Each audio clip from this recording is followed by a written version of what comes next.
Welcome to the place where dreams come true, where everything you want can be yours, if and only if you're willing to work for them, you're willing to hurt for them, but most of all, you're willing to be first for them.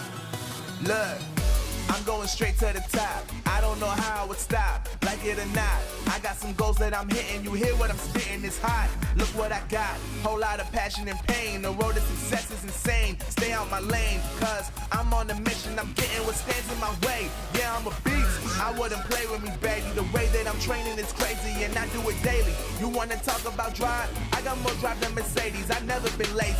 I'm in the room, it's a red alert. You wanna compete? Well, get better first. I got 10 toes in the dirt, push through the hurt just to show them my worth. I'm the best. Yeah, I'm the best. I never stress. I know what's next. I'm who they test, like we playing chess. But I'm unimpressed, so now let me flex. Yeah, I'ma work through the struggle and hurt, cause I know my worth, and I gotta be first. Yeah, I gotta be first. Look, I don't want anyone's sympathy. I understand what it's meant for me. I give my focus and energy. If it's meant to be, then it's meant to be. But mentally, I'm undefeated. They hear that and say I'm conceited, like there's no reason. Like I don't beat them and come back again just to teach them that when you work under pressure, you reach higher measures. They'll try and bring you down, but you cannot let them, and only get better and focus on cheddar. Eye on the prize and you'll become a legend. Like, when I'm in the room, it's a red alert. You wanna compete? Well, get better first. I got 10 toes in the dirt, push through the hurt just to show them my worth. I'm the best. Yeah, I'm the best. I never stress. I know what's next. I'm who they test, like we playing chess. But I'm unimpressed, so now let me flex. Yeah, I'ma work through the struggle and hurt, cause I know my worth, and I gotta be first. Yeah, I gotta be first. They don't know what's gotten into me, how'd I turn pain into energy. Through all the struggle and hurt, remember my worth, and that's why I gotta be first.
We've already done the 2v2 coming up pretty soon.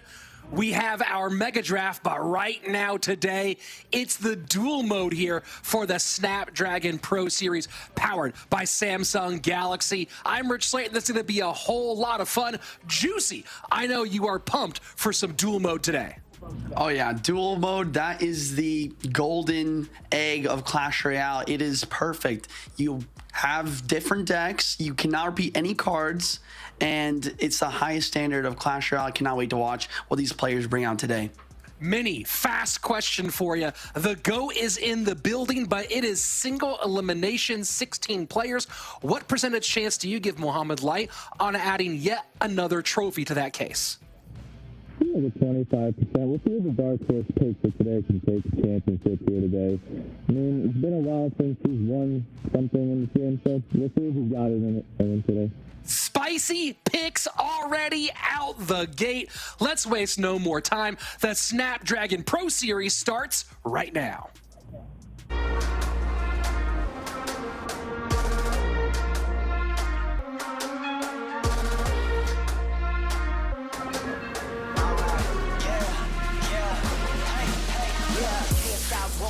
Going till a player on top, know it. Rooftop, penthouse, sweet. If you really want it, gotta own it. Fight through it, we was at the lowest. Blood, sweat, tears, the components. Riding all year, now's the moment. We are not friends, we are opponents. Yeah, coming for mine. Yeah, making a play, the game on the line. Yeah, I've been on the grind. Yeah, jump in the spot, I made it my time. Yeah, look in the sky. Yeah, the stars align, no shade to shine. Can't stop it already. Emotional work and devotion. We put in this time. Look, you won't stop.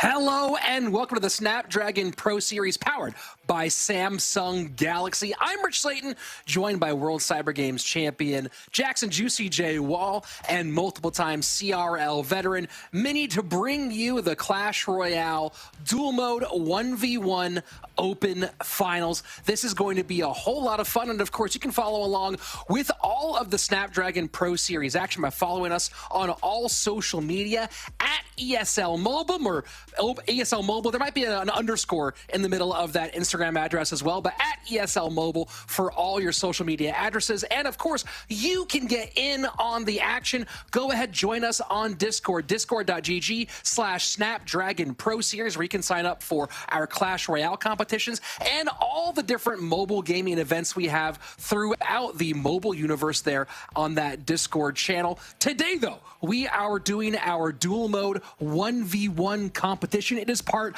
of a very large Snapdragon Pro Series season here for our 4th edition. Go ahead, check out what we have in store for you throughout this entire Season 4. This season, Clash Royale players will form teams of 2 that will compete in 3 different game modes: 2v2, 1v1 Duels, and 1v1 Mega Draft, with open qualifiers and open finals for each that eventually seed into a season finals that features all 3 game modes. First, in 2v2, players compete with their partners against other pairs. How far they make it in the 3 open qualifiers will determine how many points they earn. The top 16 teams will be invited to the open finals, where they will face off in an unforgiving single elimination bracket to determine one open finals winner. Let's move on to the second mode, which is the standard competitive game mode, 1v1 Duels. At this stage, both members of a team compete as individuals. Just like with 2v2, there are 3 open qualifiers, and the top 16 players earn their places in the open finals. Here again, valuable season finals points are up for grabs, along with prize money for all finalists. As you can see, if a team gets both members to the open finals, they stand to generate a lot of points for their team. Next, we come to 1v1 Mega Draft, a unique game mode where players draft cards before their matches. As always, there are 3 open qualifiers that seed into the open finals, and finalists earn points and prizes based on their placement. After duking it out in all 3 game modes, our teams will come at last to the ultimate showdown, the season finals. We'll add up all the points each team collected, and the top 8 will be invited to a 2-day event that features a unique hybrid format and a $10,000 prize pool. Here's how it works. The tournament, single elimination, best of 3 bracket. The matches will be played in all 3 game modes, 2v2, 1v1 Duels, and 1v1 Mega Draft. To win a set, a team must secure victory in 2 out of the 3 game modes. The squad with the best teamwork, strategy, and execution will rise to the top and earn the title of the Snapdragon Pro Series champions.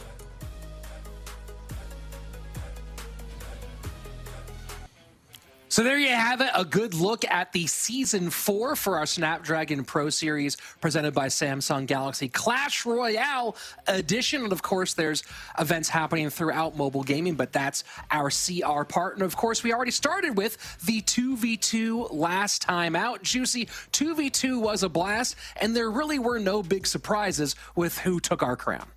Absolutely. Lucas X Gamer and Muhammad Light taking the 2v2. Their teamwork, their deck picks, and just the way they were able to play was just perfect. It was fantastic. Back-to-back Snapdragon Pro Series 2v2 champions. Well, let's take a look at a quick word from one part of that duo who had so much success in our 2v2. What's up, everyone? This is Lucas. I'm a 20-year-old Brazilian Clash Royale professional player, and I'm gonna be answering some questions.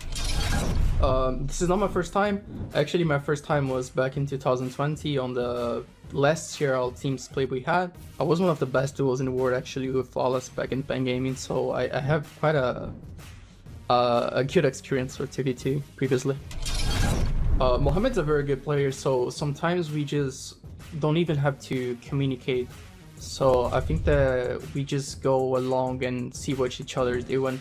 So sometimes we just have the feeling that we can go in and we just go and understand each other and do very good plays. All of a sudden we felt even talking to each other. Yeah, we played a lot of minor. I think me and Mohammed are very good minor players. Mohammed is probably the best minor player in the world, so I think it works pretty well for us. People were actually copying our decks, the Royal Giant deck and the Royal Recruits deck that we played. So we knew that if we played double minor, we could somehow counter it, and that we played it very well, and it would be perfect for us. So we played it a lot, very lot. We actually played quite the same decks most of the time, but I think that the minor bowler deck was a surprise for most people. They didn't expect that coming. So yeah, the minor bowler deck we had. Yeah, in the finals I played against Vitor. He's not only my Kalala's teammate, but he was my first teammate back in 2020 on Pen Gaming during the CRL. And we played 2v2 together. Actually, the first duel was supposed to be Wallace and Sweep, so we were practicing together the first time. Then we tried to switch things up, and it ended up being me and Wallace. But yeah, we played a lot of 2v2 before, so we know each other very well. And he's an amazing player, amazing 2v2 knowledge. We knew it was gonna be hard, but we were able to win. I think we're very good, and we have a lot of 2v2 experience. If you think about it, the finals were me and Mohammed. We both played 2v2 in CRL in 2020 versus Vitor and Surgical, and they both had 2v2 experience from the CRL teams. So I think playing 2v2 together before is very important. I think my advice if you're starting to play is to find a YouTuber you like, try to learn some tips and tricks. They're usually very good, so you're gonna learn a lot from them. I think it's very good. I'd like to thank everyone for tuning into ESL and cheering for me and Mohammed. We appreciate it, and we're gonna be there on the season finals. Thank you so much. See ya. A little wonderful insight on one of the top 2v2 players from our final season of CRL teams, and of course, our defending champion in 2v2 here for our Snapdragon Pro Series. Lucas not making it into the 1v1 portion this time, but Mini, his teammate Mohammad Light, did make it here.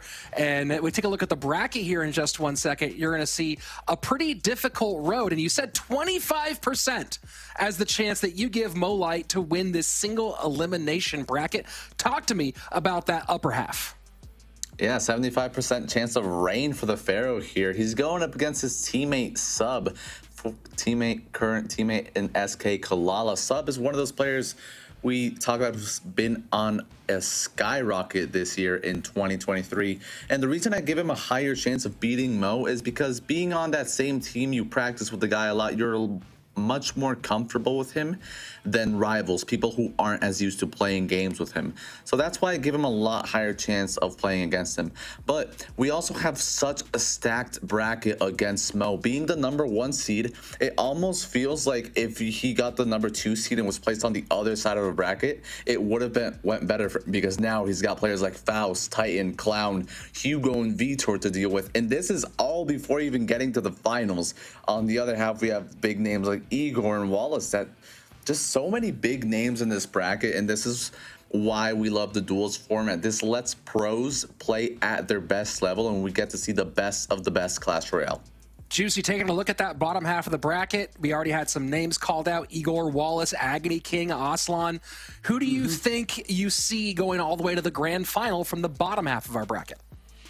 It's a tough call, but I think I gotta go Wallace. Wallace performed so well in the last monthly final, and he's one of our world finalists for this year for the Clash Royale League. And yeah, I gotta pick him as the player that I think is going to be meeting Mohamed Light in that grand final. And Wallace will, of course, be a third-time world finalist at Clash Royale League Worlds later this year in November. But that's a while from now. Right now, we have lots of Clash Royale to play. Let's take a look at our schedule for the day. You take a look at the round of 16. We are only showing one of those 8 matches for our opening round, just to keep things relatively brief, although we're going to be here almost all day. Mohamed Light versus Sub, our featured match to kick things off. But after that, every single match will be played live here on stream. Our 4 quarterfinals, both of our semifinals, the third place match, which, as you saw during our show open, is important both for points and for prize pool, and of course our grand final to wrap things up on the day. It's going to be a whole lot of fun, but let's talk about that first round. You know, lots of fun matchups in that first round. I really look at the bottom half of the bracket and saw one I find interesting: the former world champion in Igor, who has been playing a mixed amount of Clash Royale this year, some in, some out. And then across from him, one of the most notorious one-tricks in the game in Agony King. Minnie, you've definitely played a lot of ladder, a lot of ranked. Talk to me a little bit about Agony King's very well-known Sparky deck. I mean, you either hate him or you love him, right? Agony King knows Sparky like the back of his hands. He pulls out some tornadoes that I've really never seen with any other card. A combination like no other. You seem to have defended a Sparky with some sort of troop, and then he pulls off a tornado that pulls the troop to your tower for 1/10 of a second, and the Sparky splashes onto your tower, and you lose the game just like that. So props to him. He's made that work. He's gotten to the elite level of ladder, being one of the well-renowned Sparky players over time. But this is duels, so we're going to have to see him anchor to some other decks besides Sparky. We know he could do that, but against a player of the caliber as Igor, how is this going to fare up against somebody who runs cycles so comfortably? We're just going to have to find out and see. Well, speaking of flexibility, some pretty big balance changes just came through, and we'll have some pretty big impacts overall on the game. And Juicy, I want to take a look first at the nerf side of all of these things. Obviously, 2 pretty big nerfs that haven't had the expected impact, with the Evo Knight and Evo Bars both taking a hit, but the seismic influence of the nerfs to both the Bomb Tower and the Magic Archer have been felt throughout the meta. Absolutely. I mean, before these Bomb Tower and this Magic Archer nerf, we saw minor Magic Archer tornado used on ladder everywhere and in competition everywhere. But the nerf to the Magic Archer, 60% slower first time hit, makes it so you're able to react a lot easier to a Magic Archer at the bridge, making it less used as a win condition. The Bomb Tower, that's a card where it's 13% slower hit speed. It makes such a huge difference. It's kind of fallen out of the meta, and we're seeing a lot more Tesla and a lot more even Cannon or Inferno Tower being used instead. And of course, the Lava Hound nerf being a little impactful for certain players in our game. Minnie, onto the other side here, these buffs, do you feel like any of them have had a major impact on what you expect to see today and throughout our competition? I mean, I love the question, Rich, because it's balance changes. We know their main objective is to shift the meta. Prior to this, we've seen a lot of recruits and a lot of lava. We've already seen lava nerf, a bomb tower nerf, which still leaves the door open for recruits, but we see buffs to cards like skeletons, ice golem, snowball, so that's already a lot of potential increase for cycle decks that do help counter those heavy recruit decks. But we have to keep in mind there is a bomb tower nerf. Before, dealing with those Evo recruits with an already buffed bomb tower seemed like a headache in itself. You have a bomb tower, you have skeletons to distract. There's still Evo recruits. What do I do? What do I do? This deck seems like it does good. No, your tower is gone. There's recruits charging on tower. So I'm expecting to see a lot of Evo recruits today, and we're going to see some experimentation as to how these players are going to deal with it. I definitely feel like one of the best ways to tackle this problem as of late is to join them. So if you can't beat them, definitely run Evo recruits on your end. So yeah, definitely going to be seeing that, but I would love to see definitely some Ice Golem, Snowball, and maybe some Goblin Cage combos, maybe some Balloon as well. We'll see what they have in store for us. And speaking of how you actually navigate these metas, we do have our first matchup coming here in just a couple of minutes, and that's going to be Mohamed Light against Sub, and of course Mohamed Light and Jebez together. And Jebez might be sitting this one out, as Sub is also shot Kalalis. Not entirely sure how that one's working. Either way, we'll see how they navigate dealing with those recruits. Dual mode experts on both sides for this one. Let's talk about, I'm gonna stick with you here, Minnie. You gave a 25% chance of Mo to win this whole thing. So let's start with your predictions right here. Prediction, Mohamed Light versus Sub. Who's taking this one? I'm gonna have to give it to Sub. I mean, I made my bet, I'm gonna lie in it. I don't think any other player has a better chance right now than Sub to take it to Mo Light with strength. I'm gonna rock with it. You guys just go ahead and pick Mo. I don't care. All right, Juicy, you disagree with Minnie, I'm assuming. Absolutely. I mean, Mohamed Light, best player in the world. I talk about this on my stream all the time, and they're like, you're glazing, you're glazing. It's like, no, he's just that good. And I don't care how many times Sub has practiced against Mo. Mo always has the ace up his sleeve. Well, that's one of those big questions here, especially not just being in dual modes. You're glazing. But being in unrestricted dual mode, right? We are not in pre-submitted duels, we're in regular duels here. And that, to me, makes Mohamed Light even more frightening than normal. So I'm going to pick Mohamed Light as well here. So 2 for Mohamed and 1 for Sub. Mini Sub tends to favor a lot of cycle decks. That does seem like kind of a dangerous place to be when you're up against one of the top cycle players on the planet.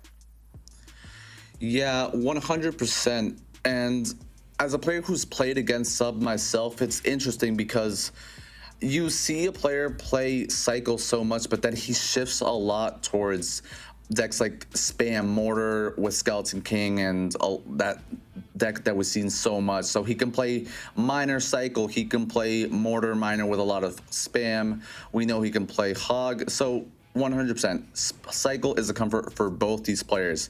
Where the control heavier deck is going to fit in games 1 through 3 is going to be the question, and how it's going to play a role in the outcome of the set.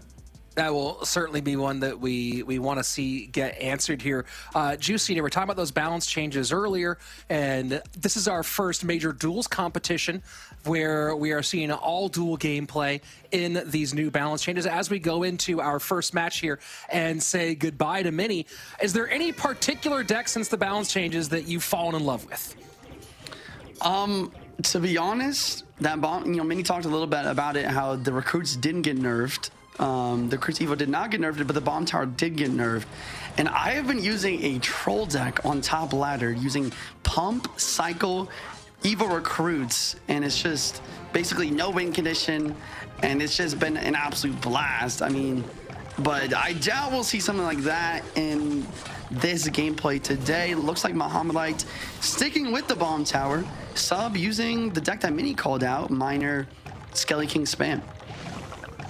And here we go, Skelly Dragons into the middle to help get the bomb tower out of the way. Delivery will do a lot of good cleanup here for Mohamed Light. So you can, of course, change the meta, but you can't change the men. And Mohamed Light out here with potentially wall breakers, definitely Miner, and same thing from Sub on the other side. Sub with the recruits here, the evolution recruits. Molite kind of sniping here even. He's got the miner, he's got the goblins for the opposing miner, he's got the bomb tower, the delivery and the log. I mean, it's going to be very difficult for Sub to break through, even with those evolution recruits. And Mo really not even giving it an inch there. Electro Spirit to keep the recruit from even one touch on the left-hand side. Will find himself contending with a Mother Witch on the left-hand side. So far, a shutout on both sides of the board. And this will continue with that same trend. Evo Knight already encircled by Mo, just cycling out early, always trying to get that Evo encircle as quickly as possible. We see the recruits drop down this defense, Skelly King doing best for the miner, but look at that Evo Knight. It's just tanking the tower, it's tanking the Evo recruits, it's still alive, allowing this miner to get maximum damage. Someone finally drawing first blood here, 2709 on the right-hand side, done by Mohamed Light. Sub came so close during our CRL regular season, ended up 80 points out of our top 7, those people who made it to World Finals. One really good performance, making it past the group stage, or into the group stage even. Could have been a big change. Still a great 2023, and would love to continue that here. But so far, it's Mohamed Light continuing to do what he does, which is staying nearly perfect. Yeah, just absolutely perfect so far. This is the first damage that Sub has gotten with a good placement of the miner by him. My question is, does he have Poison Rocket? It is Rocket. Rocket could be a massive damage dealer, but makes dealing with these Mother Witches slightly more difficult. And Bomb Tower does not pick up the Mother Witch, and she goes, and even with the Electro Spirit. So just a little miscalculation there on the sight line of the Mother Witch by Mohamed Light. Rare to see, but that rocket will, at least for the moment, even things up. Fireball exchange the opposite direction. And now here comes the Evo recruits with the fireball on that bomb tower, making this a lot more difficult to defend. Delivery does come down on the right, E-Spirit on the left. He's getting a bit low on elixir. He goes for a second bomb tower. Skelly King ability though, the dragons are here. Skeleton storming the right inside. Molite just low on elixir. Log comes down. He's gonna survive for now, but Sub with a massive damage lead. Molite ends up behind on damage and way behind on elixir as well, as the recruits come out at the beginning. Right at the bridge, 3-3 split, delivery behind. Mo's doing really trying hard to keep everything pulled to the middle, but these bomb towers just cannot stay on the board long enough or damage quickly enough to maintain that control. Here comes the miner rocket to try and get some chip damage. Does hit the Skelly King, but it does survive. I'm guessing we'll see an ability. Nope, Log gonna take that out before it has that option. And we have 43 seconds left on the clock. Molite's still down damage, but these miner rockets have the potential to win this game. Miner to the safe spot again, rocket right behind. So in full miner rocket road is Mohamed Light. The miner not picked up, but is DPS down by the goblins. 30 seconds left, 683 to 864. Full wall breaker connection. So now does Sub commit to one lane? Does he split things up and try to spread Mohamed Light thin? 18 seconds to find out. Here comes the Skelly King ability. Log comes down a little bit late. Skelly drags bridge. Roll delivery will definitely drop on that, but that one Larry, 3 hits, taking the tower down to 204. Fireball does enough. GG's, ladies and gentlemen. What a phenomenal performance by Sub. We all know how scary that miner rocket cycle can be at the very end, but not able to get it done is Mohamed Light. Juicy, talk to me a little bit about what made that go in Sub's favor here in game 1. Honestly, I think the biggest thing was that rocket pick over the poison. If Mohamed Light had the poison there, that was wraps. But the rocket not getting a lot of value in the matchup. Sub saving the fireball to the very end, kind of getting a surprise fireball on a bomb tower, breaking through the Evo recruits, putting Mohamed Light on that back pedal in a situation where he has to come back. And that's not a situation Mohamed Light usually sees himself in. When you watch Mohamed Light, a lot of the time you see him getting that damage lead and you see him hold that damage lead with perfect defense. But in that situation, you need to get damage while defending those Evo recruits, and that is not an easy task, even for the world champ. You know, looking at the order of cards played over time, Mother Witch played about 1:30 into this competition, and the rocket didn't come out until almost 3 minutes in. Do you think that Sub had once that Mother Witch didn't get poisoned, that he had a pretty good read on that being rocket for Mohamed Light? Yeah, I think that's a great call. And I think he played accordingly as well, always trying to not allow too much rocket value. Great plays from Sub. And maybe Mini was right. Maybe Sub is the kryptonite to Molai in this situation. Maybe he knows that he is able to beat him from practicing so much against him. And it is a single elimination bracket as well. Molai is known to lose the first round of a tournament and then come back completely with a massive losers bracket run, but that's not going to be possible in this situation. Well, and if we are pulling replays, that one might end up being very important. The bar barrel play too low, doesn't get the heal spirit, and that re-heals up the battle ram for a connection. So we have Splash Aired up against a bridge spam deck, and just a slightly out of sorts play by the champion. Yeah, he was trying to fully counter that battle ram with just the Ice Wiz Barbarian Barrel with the barb on top of the battle ram, but that heal spear, like you said, not getting hit at all allows for massive connection, 1,000 damage already. And looking at the matchup overall, I would say that still has a slight advantage as well. Usually this version of Bridge Spam has about a 55-45 or 60-40 matchup versus Splash Shard, but Mo does have the evil recruits, so maybe that can make a massive difference here. And the tombstone variation rather than the bomb tower variation, also for Mohamed Light here. And as we get past the first minute 30, chip damage on both sides dealt by Mohamed Light, but chunk damage by Sub early on, courtesy that battle ram connection. Absolutely, and we are also seeing why Mohamed Light was choosing to save his poison in that last deck. He wants to use the poison with his Splash Shard deck. Bandit comes in, Tornado's gonna get the King activation, but a little bit late, taking 2 Bandit shots instead of 1. Tower's already below half HP. Sub doesn't have a big spell to finish off the game. Mo Light still has a chance to come back, but it's not gonna be easy. That's an interesting choice there to take. You know, I understand taking that Bandit dash earlier in a match when you haven't given up the big chunk already. Do you think that was the right call to get that King Tower activation involved here, having already given the big damage? I don't think it was the right call, but I'm not sure he had another choice. He just played the Barber on left-hand side. There's not a tank in this version of Splash Shard. He's using recruits instead, and I don't think the Ice was in cycle either. So maybe that was the only choice he had in that situation. Either way, it's just a tough spot because now you're just down so much damage, and look at this counter push from Sub. And the Royal Ghost way up in front. The Evolved Barbs worked on the right-hand side. That whole sequence from Mohamed Light got shut down, and Sub continues to add to his lead. The question is, when these graveyards come in like now, what kind of response, what effective response will Sub have? And he is taking a good amount of damage here.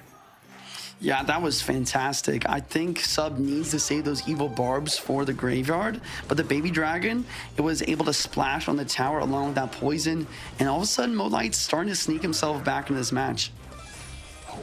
And Mo not going to pick up the barb barrel or the battle ram on the left-hand side. Instead, chooses to eat the dash. So, trying to make some elixir banking decisions right now.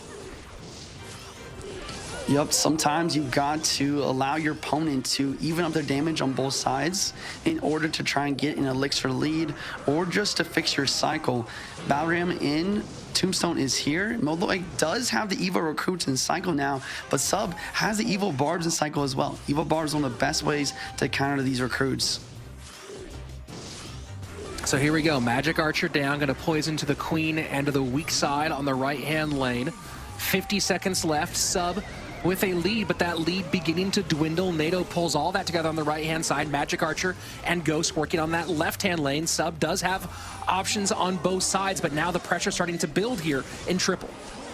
What a decision to go recruits bridge rather than go for this graveyard and get a poison plus Baby Dragon, and it just kind of gets in the damage lead off of that without a graveyard. That was so fantastic. And now if he defends for the next 20 seconds perfectly, he will win this match. What an unbelievable recognition by Mohamed Light. Needs to have a tombstone here for this battle ram. Will pull it to the middle. Nothing to take it off the board. Ghost trying to run on through here, but Mohamed Light makes the calculation and does a brilliant job. Needs to stop this battle ram from connecting, and just barely does. A very, very tight win there, and Mohamed Light evens things up at 1-1. That was so weird to watch. A lot of the time with Splash Shard, you see more than one Graveyard come down, but he got the one Graveyard down, got the Baby Giant Splash, and then decided just, okay, I'm just going to cycle recruits. And I really like that decision, because if he went for that Graveyard there, that is a very risky situation where there's an obsolete pressure that is possible. But if you just keep spamming recruits to the bridge, the recruits block any sort of obsolete pressure while pressuring the same exact time, and you keep getting the evil recruits back in hand for the defense. I mean, that is definitely a play I would have never thought to do, but that's why Molight's the world champ. And we saw kind of the shutdown play. It looked like it was all sub all day for so long. We talk about it. What makes Mohamed Light special? It's macro, even more than micro. Understanding what he needs to do to win. And this is the first one of those two pieces, right? But then the second one. Taking the damage to get a cycle or elixir back and fix, and then the big pressure play with the recruits at the bridge to take the win. So Mo evens things up, and now we go to a game 3, and want to talk a bit about picks here for sub, because Mohamed Light now has used Tombstone and Bomb Tower, NATO, Delivery, Log all out. Does this, in a weird way, give a baity option to sub? Yeah, bait option for sure is possible, but he decides to go for Royal Giant instead. And, you know, it is out of game duels, so there's no pre-selected decks here. So Sub really could have gone for anything here, but maybe he knew that his opponent would use Hog EQ. Molight's definitely a big proponent of Hog EQ, one of the best Hog EQ players in the world. And maybe bait would not have gone good into that, with a lot of mind games happening here with this game 3 picks. And that's going to shut down this first push. We'll get a little bit of death damage from the Phoenix for sub. Pretty even between these two in the opening minute of gameplay, 29:45 to 28:90, as Mohamed Light sets up with a Monk into the Lumberjack. Monk is interesting. Monk not going to get as much value in this matchup. Sub having the Phoenix, which does not get deflected, having Lumberjack, which does not get deflected. Phoenix, one of the best counters. And here comes the evil RG, the bridge on the counter bridge as well. Molight's got a Tesla though. He's got the guards. Guards are one of the best counters to this Royal Giant because it does not die to log. And that is really important to remember, that also Mohamed Light does not have the knockback of log that you might normally have in this Hog EQ deck. Snowball variation instead, and that's going to be a pretty easy King Tower activation for the Fisherman. Sub was sitting on that one, but the lead will be significant for Mohamed Light as he gets a couple of firecracker shots behind that Hog.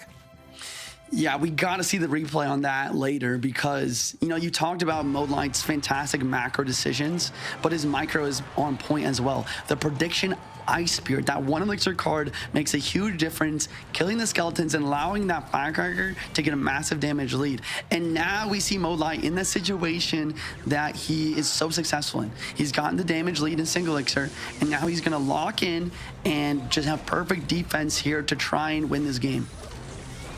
And Monk will do some knockback. Guards protecting the Monk. That Royal Giant does absolutely nothing here. Lumberjacking on the right-hand side, not going to be a factor. Now Hog in. Fisherman is far enough away to get the pull, but Hog should get one shot, and it does. And there you go, Royal Giant to the left-hand lane now. Firecracker coming in. Lumberjack stopping the chip damage, but he wants that Lumberjack to go on left with the Royal Giant. So a great job from Mo here, kind of baiting out some cards that Sub doesn't want to play. This evil RG also kind of getting deleted before any sort of, oh my god, and the pre-Monk ability deflecting the log as well. I mean, this is just perfect gameplay from Mo. 2 firecrackers on the board. Lightning, not the ideal way to deal with those. Snowball tries to make room for the Hog Rider, but nothing to distract the Fisherman. Hog does still get a shot anyway. Evo, firecracker protected by these guards. This is going from bad to worse for Sub. Yeah, this evil firecracker is getting so much value. Sub using the lightning here, not having the fireball, allowing these firecrackers to get so much value because it does not die to log. And it's so hard to break through them as well. Look at it as this firecracker just gets infinite value almost. And there you go, the Monk here to hold. Hog will not get that shot. Snowball to separate, and that's going to not get a Hog shot either, but some good prediction attempts here. Mohamed Light, though, going to be a little bit wanting for Elixir, as this is a big push coming down the left-hand side. Tesla, guards, Evo, RG trying to push back these guards. Lightning does kill the firecracker. Log not gonna hit the guards. He does get some damage, but it's not enough. There's 50 seconds left on the clock. Sub needs to go for an RG in the back to get that Evo RG in cycle as quickly as possible. But it looks like he's gonna be going at the bridge here with another push. And here we go, just Earthquake cycle on the right-hand side. Lightning trying to do some work. Snowball to predict low. But instead, the Fisherman goes to the middle. You know, we never once, and that's not going to matter as this is going to get finished off by an Earthquake here in just a moment when Mohamed cycles too well. Oh, Royal Giant. Wait. Oh, my God. Wait. Oh, my word. What in the world just happened? What in the world just happened? Ow. Rich with the ultimate caster's curse. Oh, no. Tesla is late. RG locks on. Lightning with the instantaneous damage, and the Earthquake is milliseconds away.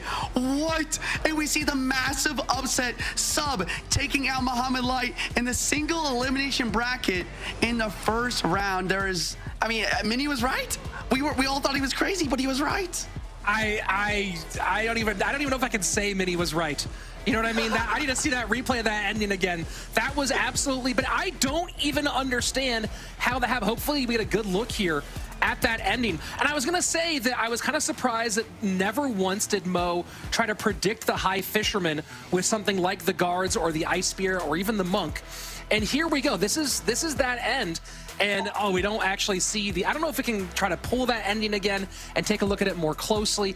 I am absolutely flabbergasted with how that went down. I mean, I'm just kind of speechless here. I mean, I think Mo just thought he had it in the bag. He was playing a little bit lax. RG somehow locking on the tower. Tesla not getting down in a way to be able to distract it. And the Earthquake literally on the tower just needed one tick. But it was literally milliseconds. I mean, that's one of the closest games of Clash Royale I've seen in a very long time. I'm trying to bring up the replay on my PC here now because I am absolutely blown away by that ending. Like you said, at just a millisecond, that was completely insane. And what I don't really understand is, and this is why I want to go back here and see, was it that the Elixir wasn't quite there in time to get the Tesla down, or did something else happen that Royal Giant just sighted the tower before the Tesla? I am not sure on that either. I mean, maybe the Elixir wasn't enough. Maybe Mohamed Light was just cycling too aggressively and didn't have enough for that Tesla. Or maybe once again, he saw his tower at 1,000 HP. He saw his opponent's tower at 28, and he just thought he had it in the bag. But that Royal Giant, you know, it hits pretty quick, and the Lightning, it drops down faster than the Earthquake does. And that's all the difference that he needed in that situation. And let's take a look at the bracket as we have a view of our first round done. Sub with the massive upset over Mohamed Light.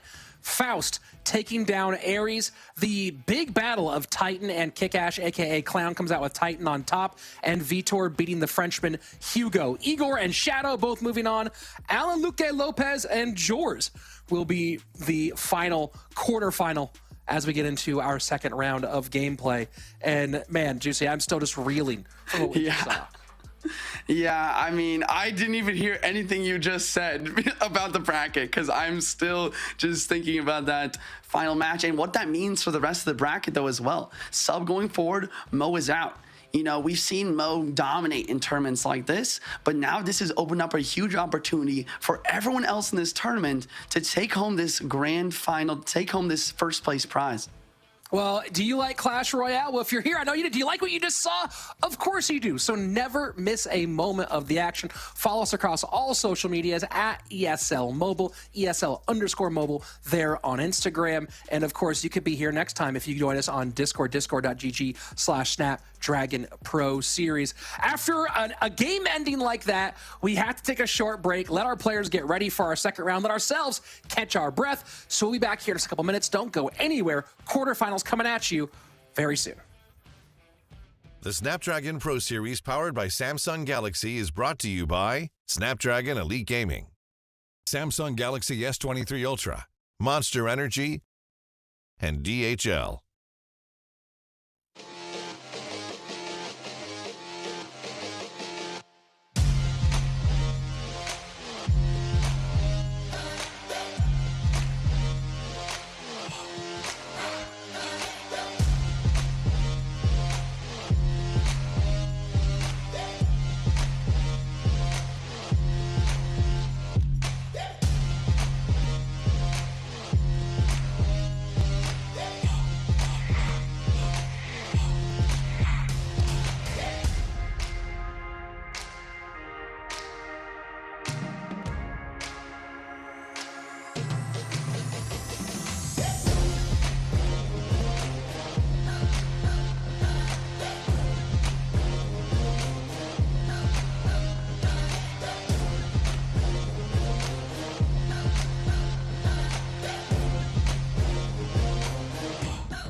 Well, if it isn't your favorite two casters.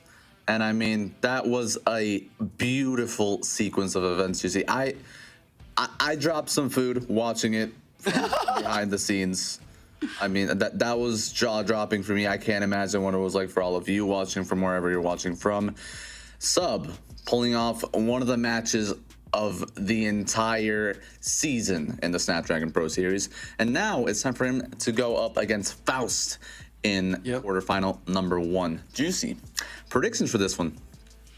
You know, I mean, our heart is beating through the roof. I mean, I'm sure the viewers are freaking out over the last match. But I wonder how Sub's reaction is. And after that, he has to go straight into another match. He's going straight in, going against Faust here. Predictions on the match, I mean, it's tough, man. But after watching what Sub just did, I have to pick him. I have to. I mean, I definitely can't bet against him after seeing what I just saw there. Momentum's definitely going his way. He's got to be feeling some big-time Vamos energy. So he's got to be rocking with that. I love that he opened up with the mortar spam in the first one. We kind of expected it to, you know, throw off a little bit with the minor cycle. We expected some cycle, but he played a little bit to his strengths, but a little bit not too obvious. This time around, though, looks like he might be going with the EUR&MENA deck against Splash Shard from Faust. This type of matchup, Juicy, how do you expect it to go? I've seen it go both ways. It kind of depends on how the King Tower activations go, I think. Yeah. That's a great call. I mean, if Faust looks like he's having a bit of a heavier version, might even have a Graveyard Freeze here, and looks like Sub does not have the Tornado. So with all of this happening here, I mean, maybe a slight advantage in Sub's favor, just because he's going to have that poison for the Graveyard. He's going to have a bit of a quicker cycle. Bats get some really solid value. But if Faust can just hold on till that double, till that triple elixir, if he can just get a nice little Graveyard freeze push with a massive bowler combination, a tornado to try and get the bowler on the tower, it's definitely not out of the ordinary to see Faust win this matchup.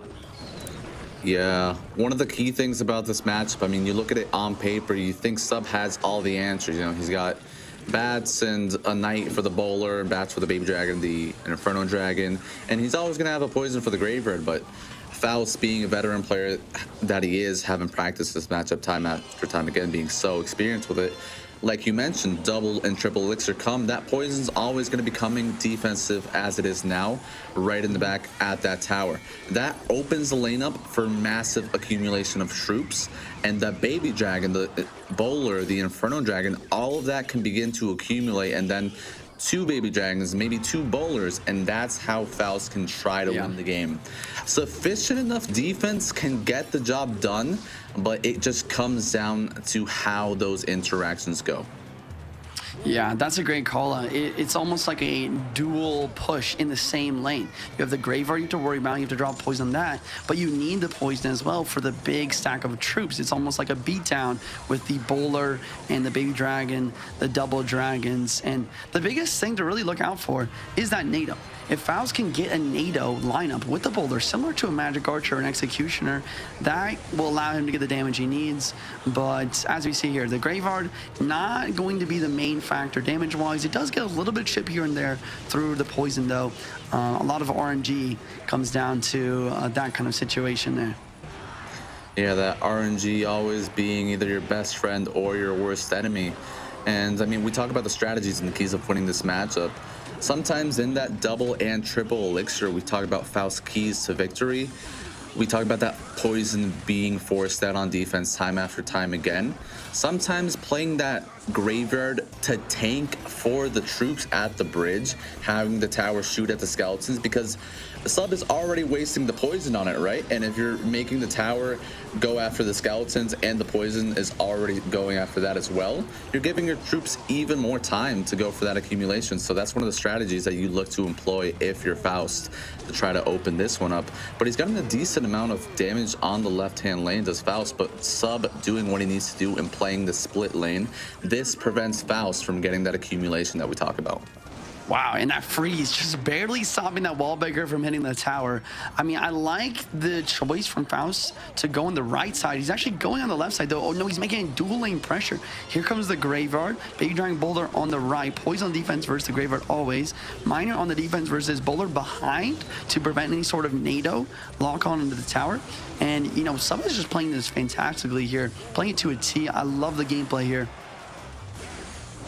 Yeah, fantastic miner there behind the bowler to prevent a possible NATO, like you talked about at the start of the game, channeling a bowler rock towards the tower. Heads up play there from Sub. And he's always getting the spear goblins from his pushes to take out the Inferno dragon from behind. He's getting really successful defenses on foot, and with just 30 seconds here, it's starting to look like Sub is going to take this one, barring some major RNG here. Here comes the Evo Knight on the right, Baby Dragon on the left. There's 2 Baby Dragons on the board. Here comes the Graveyard. Miner's trying to get some chip, but as long as he gets a poison on this Graveyard, should be fine. Wait, no, he doesn't. Tornado, Baby Dragon, freeze. The freeze is a millisecond late. If that freeze was a little bit earlier, then the Baby Dragon would have been able to splash on the tower for a really long time. But the tower is going to get taken down almost to 1,000 HP for Sub here with that poison. And that's going to be enough to clutch up a W. Well played to Sub there. I love the micro all throughout that match. Yeah, I mean, Subs is fairly consistent the entire time throughout. We mentioned at the start, it comes down to each interaction, and he had to remain consistent throughout because Faust is going to try to find an opening, and Sub just closing the door time after time again. This was his best chance. That freeze, if he had gotten the bats, there may have been a sliver of hope.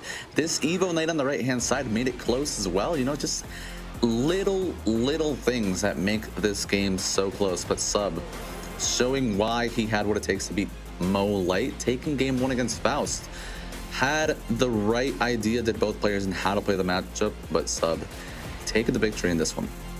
Yeah, I got a question for you. So we saw Faust kind of making a dual lane pressure, left, right, but that's not usually how you play this deck. A lot of the time you make one big push, try and get as much stack up as possible, get that graveyard down to force out a poison there, and then try to break through all those troops. And we saw damage on both sides. Do you think that Faust could have won this game just going to one lane, or do you think it was the right play to keep going left, right, and defending and kind of blocking both lanes? I mean, it's difficult to say, right? Because the reason he had to go left, right was because Faust would play something on the left, like some wall breaker suppressor. Faust would defend, and you don't want to let your baby dragon go to waste, so you try to support it with a knight to make Faust overspend, and then that comes out to getting a little bit more damage. Great activation here with the Archer Queen. Standard start to this game. Looks like it's going to be Hog EQ, but it comes down to just dragging out every single interaction to, you know, I want to maximize this interaction. I don't want to let this card go to waste, so I'm going to support it. And wow, that Archer Queen almost going to tower goblins there to catch. But I mean, the Faust did all he could in that one, did every trick in his sleeve. But Sub, like we said, closing the door. And this one, Juicy, fairly high skill matchup in this one. I mean, no real room for cheese. It's all about cycle. It's all about using your cards to the fullest. And Evo is a big part of this one. That Evo Firecracker is going to be something that Faust needs to take into account the entire time. Yeah, we see a Hog EQ versus Pigs EQ. I think the biggest difference here is just to mention that Sub does not have the bomb tower. Not having the bomb tower and having Tesla instead versus the Pigs makes things a little bit more difficult on the defense. He does have the snowball. He does have that Firecracker, like you said, to try and have some extra splash damage versus them. But maybe Faust has a slight advantage here. But like you said, the Evil Firecracker is definitely something that Faust has to watch out for at the bridge. That might end up being the main kind of win condition for Sub in this situation. Yeah, even though it looks like he's got EQ logged to take care of it, all it takes is that one little connection, you know, that's 500 damage once, and you basically have to predict it with some, either a distraction troop like Fire Spirit or Skeletons in order to deal with it responsibly. And ooh, Skeletons get taken out by the EQ. They're not going to allow a Hog Rider hit though. Even in damage as we head into double elixir, Snowball cycled on the tower. And in this one, I mean, I feel like the Firecracker is going to be much more of a nuisance for Faust, and the Archer Queen is going to be for Sub, just because the Mighty Miner is going to be cycled into the opposite lanes, which is going to open the door for more Firecracker cycled with the 3-card cycles. That Mighty Miner getting dragged all the way around. I mean, we'll see. Ooh, that would be a huge ability value there. Not seeing it there though. EQ tries to pick something up. Evo Firecracker going to pick up the lane. That Archer Queen is still healthy. Will we see a log here to pick up goblins? Just barely misses it though. Mighty Miner comes down. Wow, I mean, really good plays from Faust here. And he has the delivery for the Firecracker as well.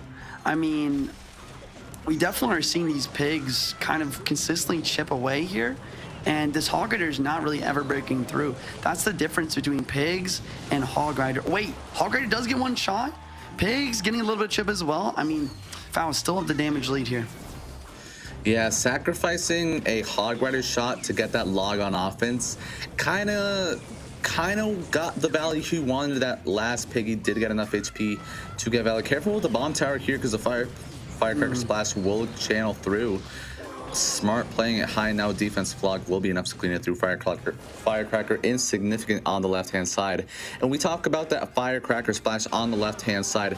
If that Firecracker was Evo, you've got to be super careful there, because we talk about the Firecracker Evo on the right-hand side being a weapon, but when you place that bomb tower in the middle and that Firecracker Evo from the left-hand side channeling to that bomb tower in the middle, splashing all the way to the right, it's very easy to get caught off guard by that and take a ton of damage doing so. Missed delivery on the Firecracker. It does take it out anyways. Hog Rider coming through. EQ on the bomb tower. Arch Queen's still alive though, which kind of cleans it up. Pre-snowball not gonna make anything happen. Here comes another Hog already though with that 3-card cycle. Delivery on the defense this time. Bomb tower just to be safe. Only 41 seconds left. Sub is making the plays he needs to try and make this comeback. It's pretty close, but Faust with the damage lead should be able to win this. Another Hog Rider. He's just unrelenting. Wait, did Faust lag out? No. He lagged out, I think. Unfortunate series of events there. I mean, I was just about to point out Faust hasn't cycled back to his bomb tower, so he's got to pull off some innovative defense, and then we just see the disconnect there from the German pro. And I mean, in terms of ways to go, obviously not the most entertaining one, but it still felt like that attack was going to go Sub's way. But Faust, unfortunately, Wi-Fi getting the better of him there. Yeah, I mean, a 2-0 sweep for Sub here due to a disconnect. I mean, I was loving Sub's plays to try and make this comeback, but Faust just, yeah, I don't know. I mean, I guess we'll have to hear from him later to ask what happened, but you know, it is what it is. That is going to be the best of 3 for Sub and Faust, and Sub is going to continue. So, I mean, after seeing Sub's performance in this best of 3, I feel like he played a little bit better versus Mohamed Light. Maybe he just knew that he had to perform at his top level. Do you think that he will continue on this bracket? I mean, it just seems like the lady is singing for Sub today. I mean, you beat Mo, you get a win against Faust with a disconnect. It just seems like the stars are aligning for you today. Yeah. So Sub already in the semifinals, or first semifinalist of the day. I'm rooting for him, been rooting for him since moment 1. Made him my bet and am laying with him since the get-go. So, I mean, I gotta root with him. I mean, he's been in the prognostics such a great player, one of the most improved this entire year, and he's been showing it. I mean, he can play just about any deck in the game at the highest of levels, and I'm just excited to see what he's got in store for hopefully the next 2 sets if he gets to the finals, if not, whatever left of gameplay we can see from him today. Absolutely. Let's go ahead and look at the rest of the bracket here if we can, and we'll be looking at our upcoming matchups as well. You know, we saw Sub beat Mohamed Light. We saw him beat Faust kind of back to back, and now I guess we'll see who he's going to be playing against next after this next best of 3 versus Titan and Vitor. You know, Vitor 75, multiple-time world champ, or not world, but world finalist. He's going to the world finals again this year. Titan beating Clown 2-0 in the first round.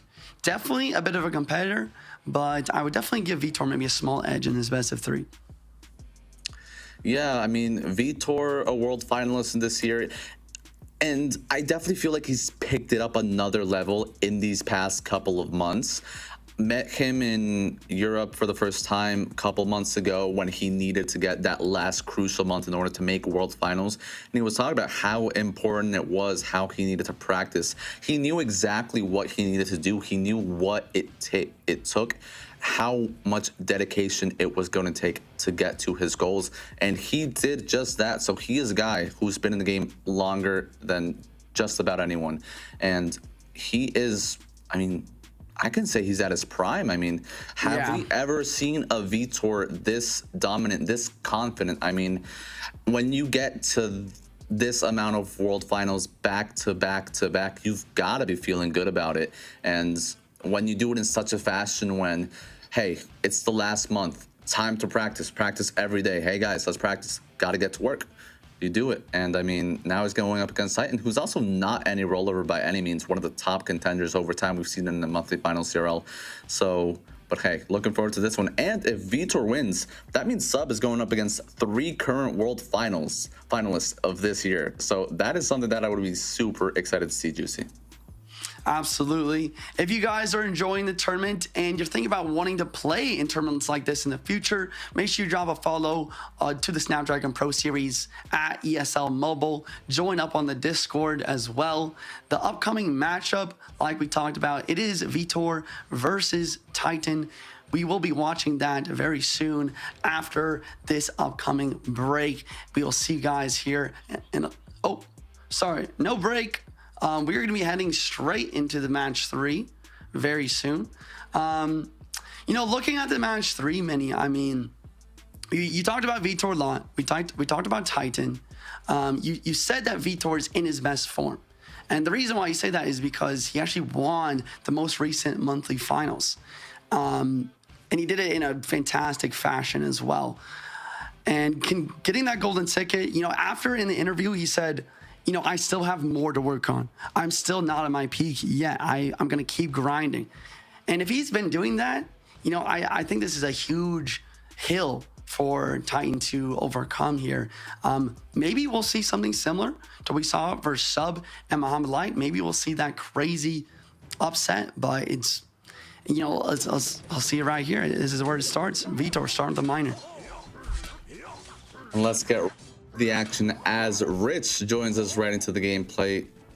Rich, Juicy mentioning one of the greatest things about Vitor, his ambition. One of the greatest quotes that I've heard all my life. Ambition is priceless. And Vitor being one of the guys that just showcases that to the full extreme. Certainly, and it's one of those interesting things with Vitor where he's been around for such a long time, and during the Teams era was a semi-pro and was kind of a quieter member of that successful Pain Gaming squad, that world finalist squad. But people shouldn't mistake his calm and quiet demeanor for a lack of a killer instinct. And Vitor certainly wants it, and you can see a nice early bit of damage here, but this is going to be pretty difficult against this Sparky deck. Cycle decks, it kind of comes down to these early defenses in single elixir. I remember one of the more surprising things that I've seen with Sparky is seeing Nikoko versus Muhammad Light in a past competition where Nikoko, one of the more notorious Sparky players along with Agony King as well, runs Sparky against Muhammad Light. Muhammad Light has a deck that you would think counter Sparky. Nikoko goes to the Sparky raids in single elixir, takes the tower, and Muhammad Light takes it down. But Vitor getting through the first wave of Sparky and looking like he's going to survive into double elixir, and now he's going to be a lot more comfortable, going to have a lot more elixir to play with making these defenses. It feels like one of the hard parts about this matchup in particular is that there aren't a lot, it doesn't feel like there's a lot of different ways for Vitor to defend against these Sparky pushes, and eventually it feels like one of them is going to backfire with either an arrows prediction or, as you can see, a well-timed Mother Witch. It kind of feels like a matter of time that one of them goes awry. Yeah, this Mother Witch is going to be super annoying because Log doesn't get rid of her, and poisoning her just doesn't seem optimal because it's not a fireball, right? It takes so much time. Here, this miner neutralized. Does he get a night down in time? Double elixir is going to get it back in cycle. Yes, no, maybe. Sparky's on tower. Is he going to shoot? No, but he survives, not taking the Sparky shot. That is huge, but there's a Sparky on the field, Rich, and the elixir is the same. Yeah, I mean, you're down 6 elixir. The damage started to pile up, and I think what we just saw there was one of the big problems, right? Is that you get caught with so many weird options where that miner goes in to stop a Sparky shot, but that's also 3 elixir that's only purpose is stopping that one chunk of damage. So now we see Rage to the left-hand side. That's a mini P.E.K.K.A on tower, and that's going to be GG. Well played. Game number 1 for Titan. You can only throw so much good elixir after bad there, Manny. Yeah, I mean, it came down to that one key minor wall breakers at the end. 5 elixir on the tower. Yes, it's understandable pressure, but it's negligible strictly because of the fact that it's not going to end the game. Right here, it leaves the tower low, but it leaves the window for Titan to allocate that elixir on the raids to take care of the bats, and that is going to shut the game down as opposed to the miner and the wall breakers. So Vitor playing it smart the entire time, but like we said, that Mother Witch was going to be a nuisance, and this Sparky deck is a pain to deal with. You don't have a rocket, you don't really have an instant shutdown. You have to play perfect defense time after time, and like you called it, Rich, sometimes eventually something is going to go awry. And that's what we saw there. Titan getting his 3rd game win in a row today after the 2-0 against Clown, where he ran Electro Giant, Archer Queen, and then ran a Fireball bait deck with Mother Witch as well. So far, really leaning on Mother Witch a lot so far is Titan Mini. Yeah, Titan, one of those players that never really truly relies on a coach. I feel like he's one of the more independent, creative players in the game. Definitely along with Inthrill, they're definitely one of the more up-and-coming players on the scene. And his gameplay lives up to his creative mindset. I know he rocks Expo on ladder, so he's got the cycle foundation to accompany whatever he wants to play with. So it seems like that's always the way to go, right? Cycle always builds a good foundation for the majority of top players. Well, taking a look at our decks from game number 1, we saw the Goblin Giant Sparky Rage deck out of Titan, Mother Witch out.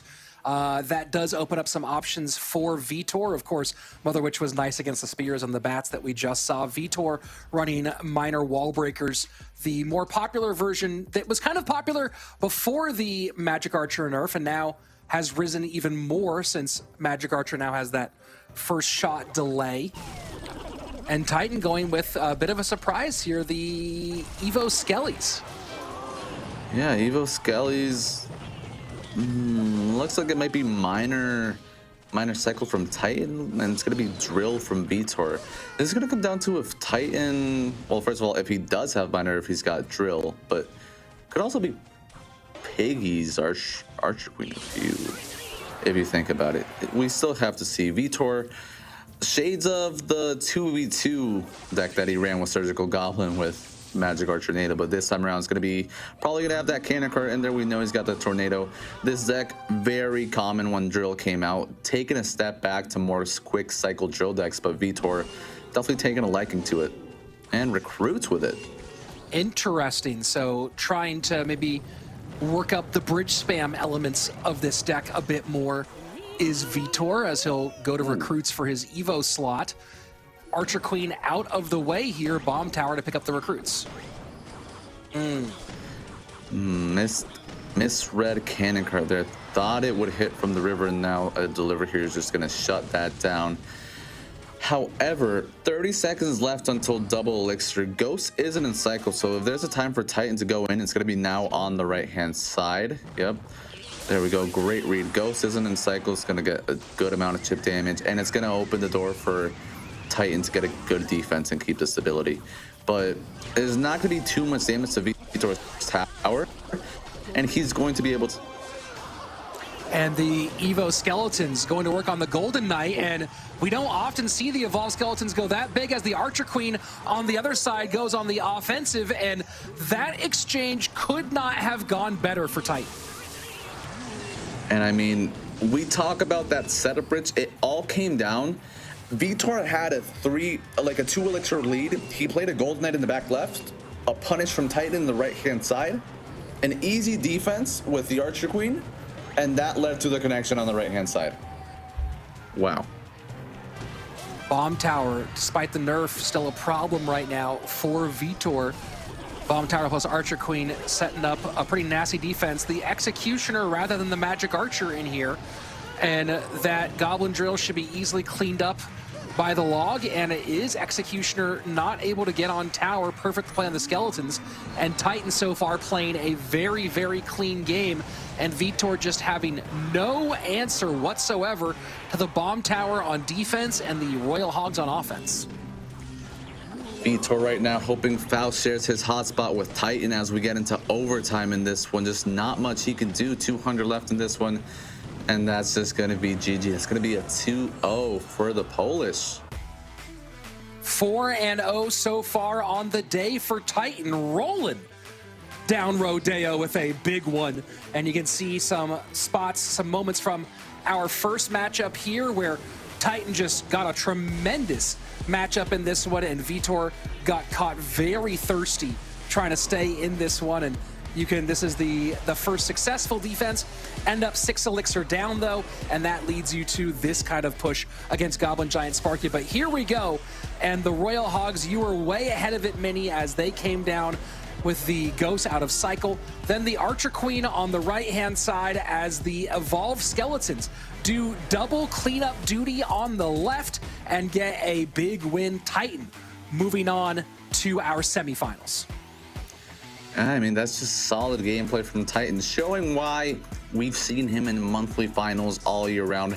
He's got what it takes, you know, he's just missing that next level gear to get him into that next level. Like we've seen Sosa and Faust just keep it consistent all year long, but Titan has that spark to play in the top level. It's just that consistency that maybe separates him from playing there. But this time around, taking out a world finalist in Vitor, who we've talked about having aspirations, ambition, and it's just going to be back to the drawing board, still having over a month left for World Finals. That is the main objective, of course, for the Portuguese, our beloved Portuguese. He's not going to be seeing a Sue celebration from him today, but I definitely hope that I love Vitor.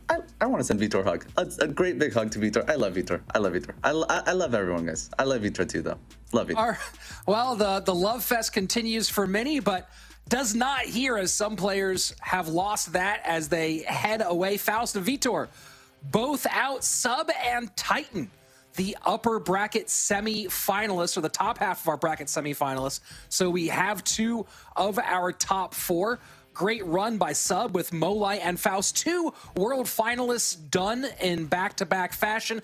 Titan taking out a near world finalist in Kickash, and then of course Vitor as well. So definitely some big wins for both of these players to get into our semi-final position. And of course, we still have two more quarterfinals for us to take a look at in just a little bit. Don't you go anywhere. We're going to have some semifinals, some quarterfinals, and a whole lot more Clash Royale action coming at you just a moment here for our Snapdragon Pro Series.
The Snapdragon Pro Series powered by Samsung Galaxy is brought to you by Snapdragon Elite Gaming, Samsung Galaxy S23 Ultra, Monster Energy, and DHL. Welcome back, Snapdragon Pro Series Season 4, the 1v1 Duel Mode Open Finals coming at you right here. Back in the booth with me, Jackson, Juicy J, Wall, and Juicy. We've gotten 2 of our quarterfinals down. We are on to our 3rd quarterfinal in a matchup you should know pretty well. One side, the former world champion for 2019 Team Liquid in Igor, should need no introduction.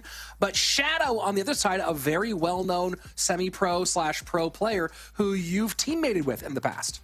Yeah, back in my later stages of being a pro, kind of semi-pro Clash Royale, I was playing on Arena Quesito. I used to play 2v2 with Shadow all the time. He's a great guy. He's really good with lots of different decks.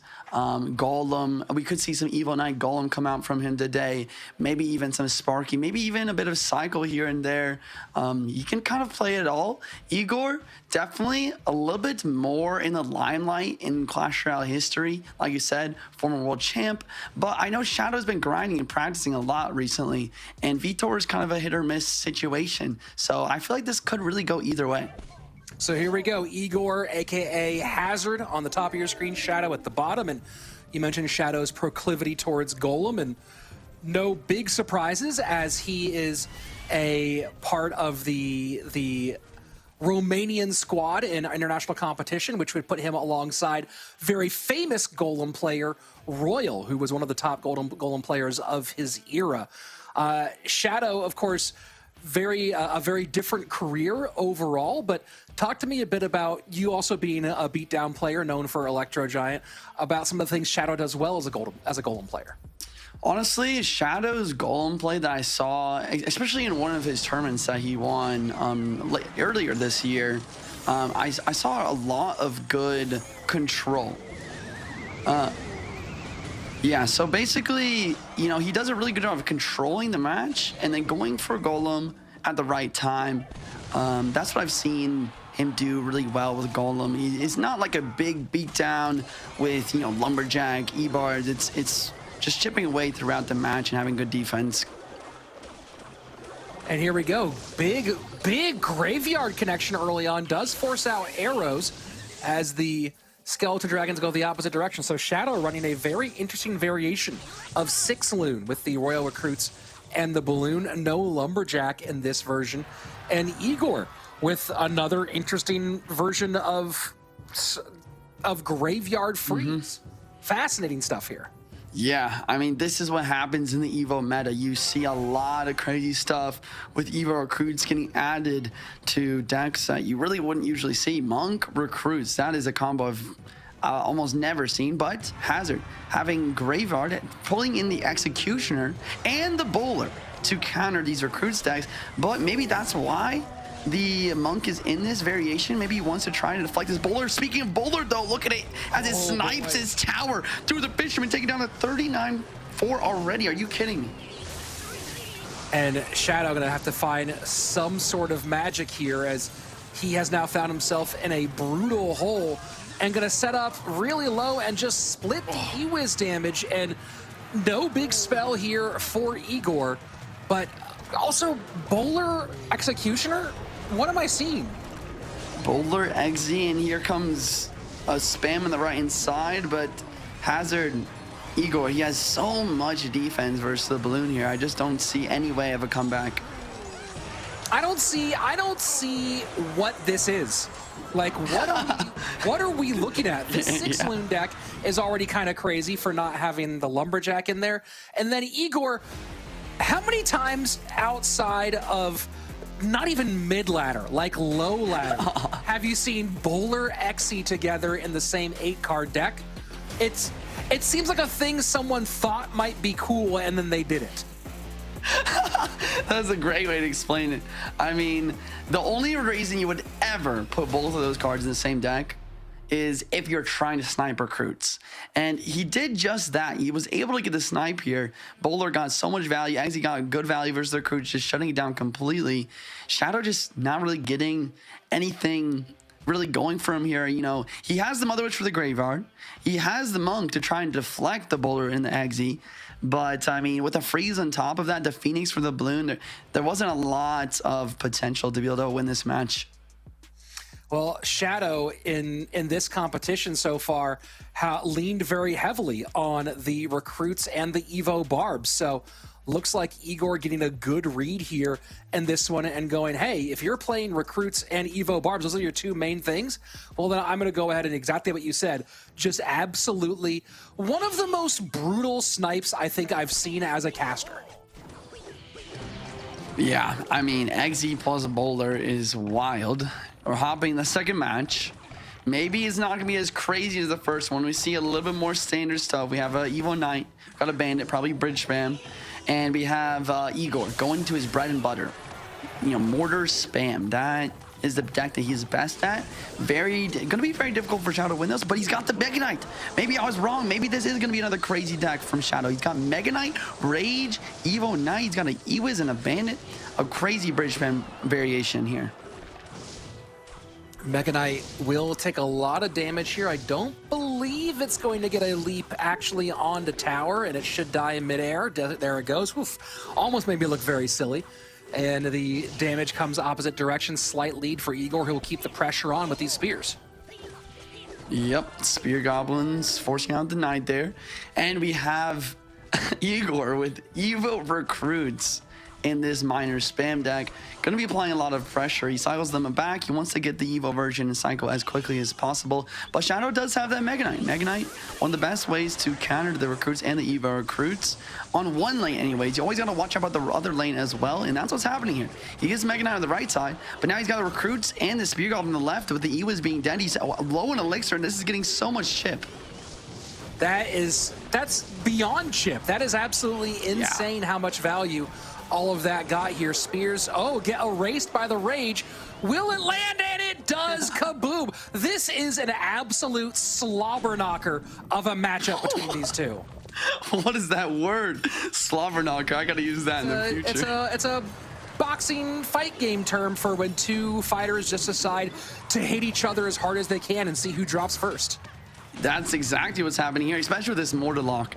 You know, Igor did a great job realizing his opponent was too aggressive with that Rage and then just taking the entire left side tower with the Mortar.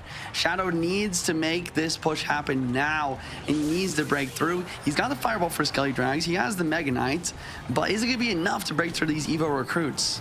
Between what happened with the recruit and the spears, and then what we just saw with that mortar, if I didn't know better, and this is some good damage on the right hand side, but it should be easily dealt with. If I didn't know better, it would feel like Shadow had something, like had a grudge against his left hand tower with how much damage he just let it take in those two exchanges. And you see a lot trying to break through here, but too little, too late, and 2-0 for Igor easily in this third quarterfinal.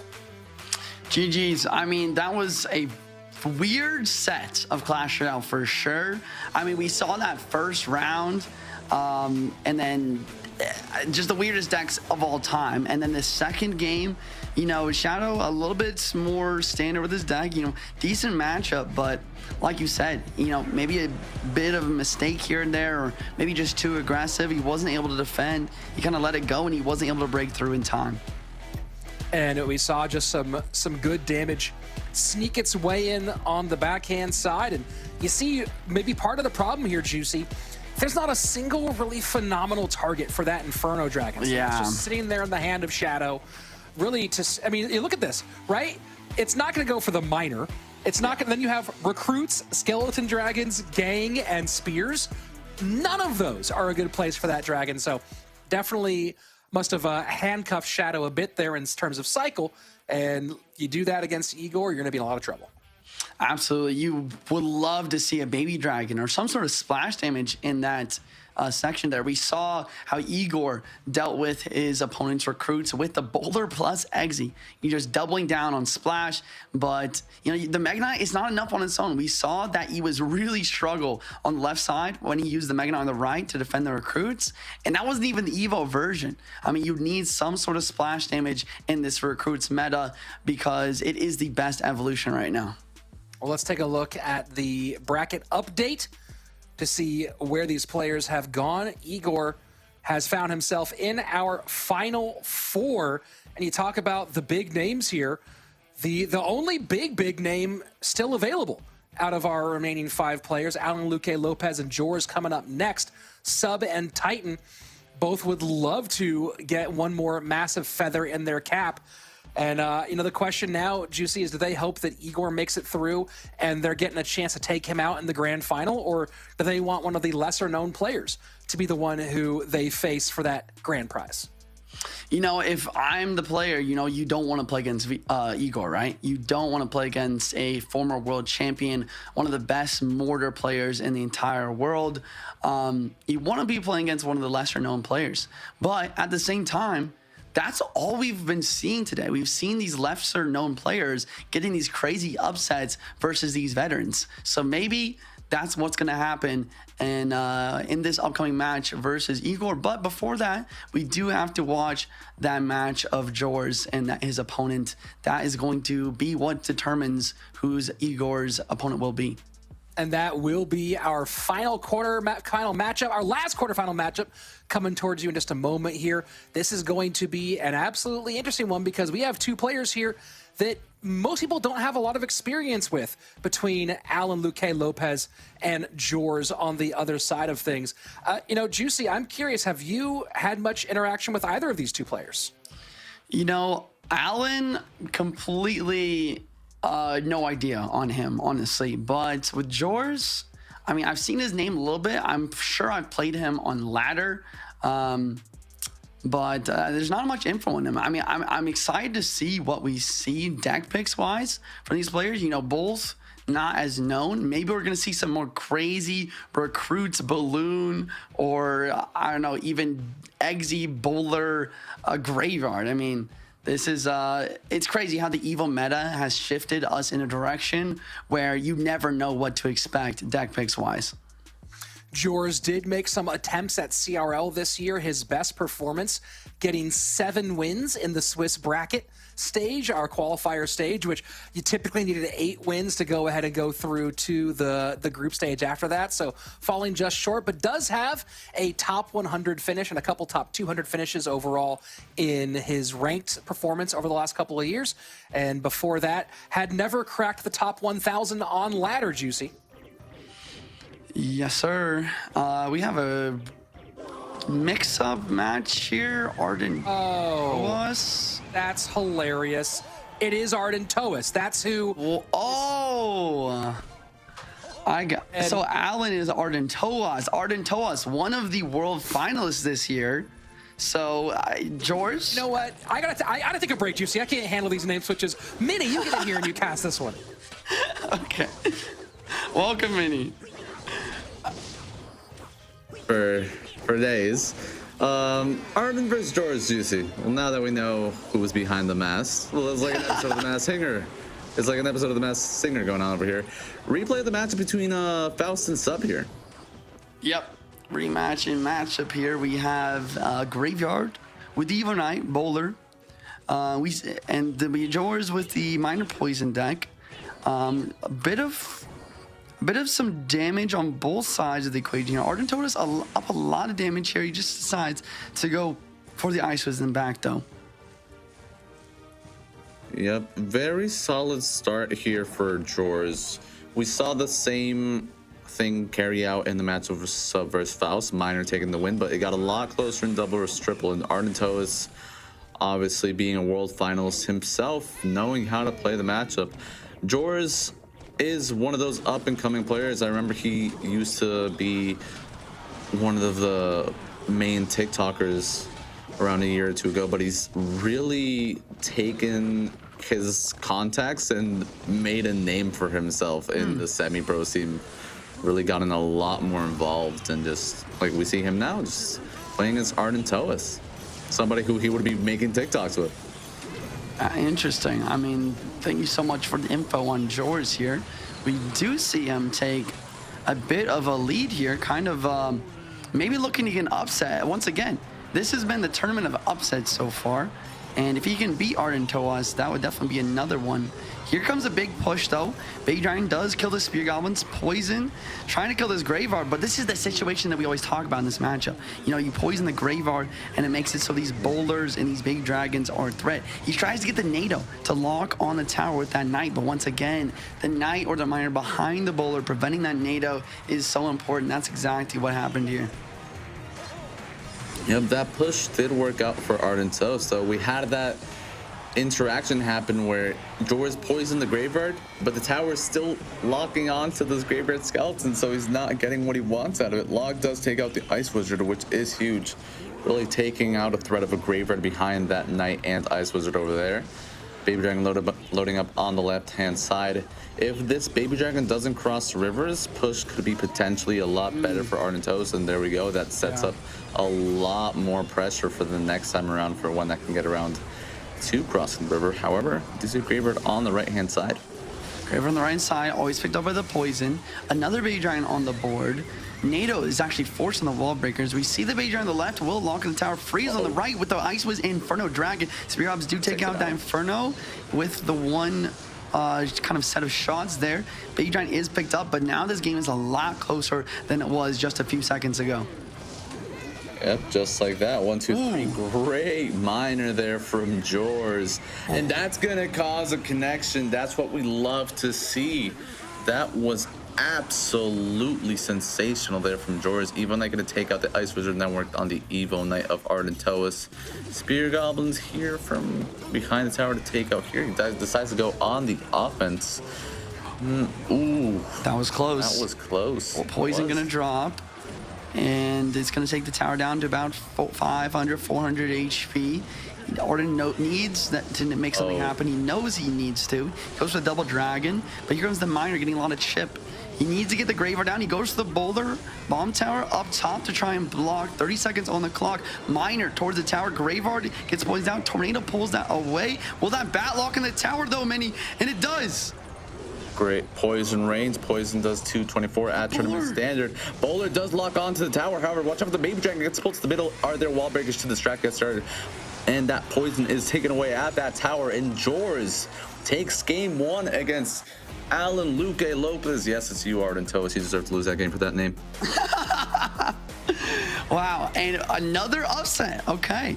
Jors taking out a world finalist here in Ardent-Toas. A golden ticket winner. You know, you have to think, you got to wonder, did that one bat shot win him this game? It got very close to the game at the end, and that put it in poison range. You know, it was in poison log range, you know, anyways, but that's another 2 elixir that you couldn't have used on defense. So maybe that was all the difference maker there.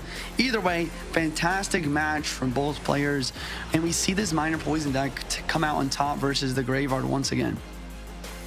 Yep, once again is right. And I mean, this one was an absolute slugfest. We saw Ardent-Toas take control after Jors was in control. Then Jors soars right back in with the prediction, and then the bat puts it into poison range. But then the bowler locks onto tower. Just absolute madness in this one. 11 Knights and 12 wall breakers played in that one.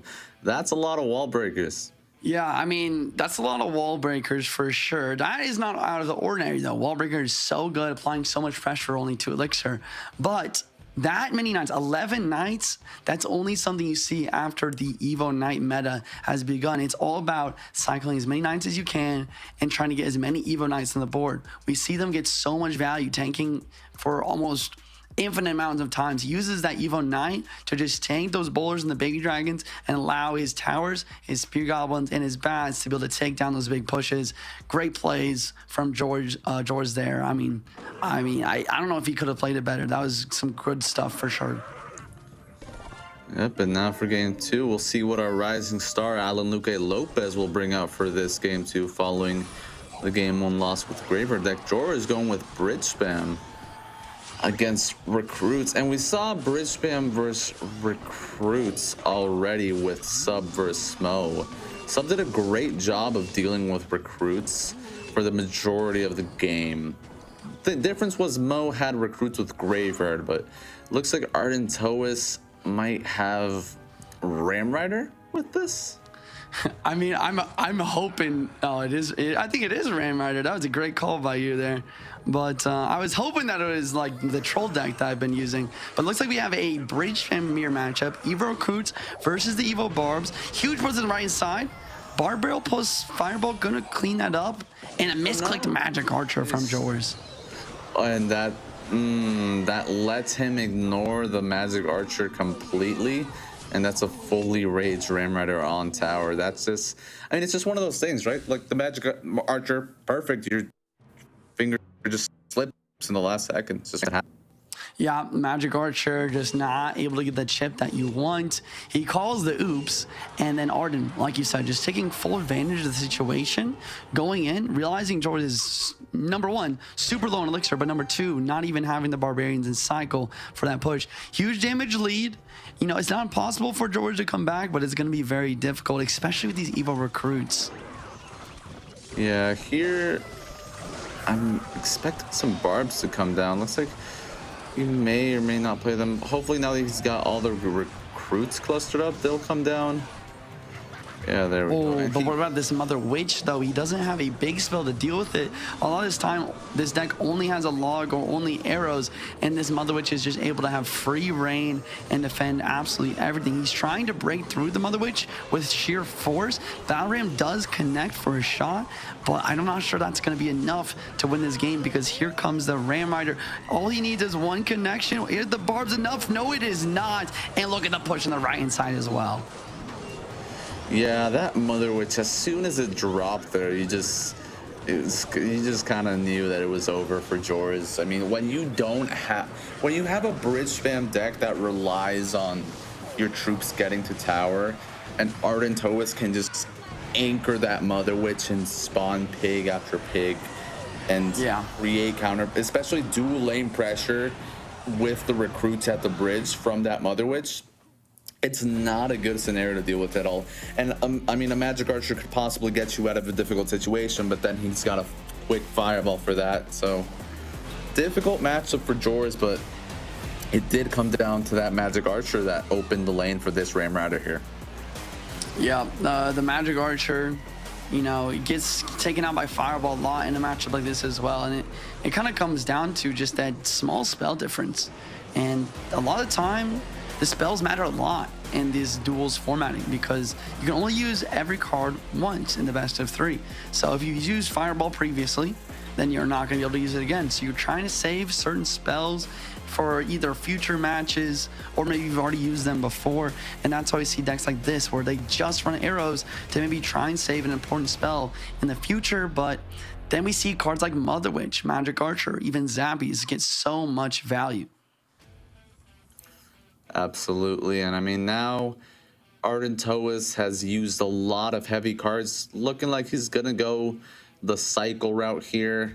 He doesn't look like he would go RG. RG would be the only non-cycle deck I could see him run, just because he's got Fisherman open. But he did use Fireball, and however, Barbs were used from Joris, so RG Lightning could be a possibility from Ardent Toas. With log and maybe some quick cycle cards in there, but it's probably going to be cycle from Arden. And Jors as well did use cycle in the first game, leaning towards a middle elixir deck in this one. Could go with some cycle deck with maybe a snowball to replace the log that he used in the first minor deck, in the first minor game as well. So we do know that Jors does like his cycle deck, so it's probably going to be a cycle face-off in this game 3 between our boy Alan Luque Lopez and Joris. Yeah, Arden, you know, a great cycle player as well.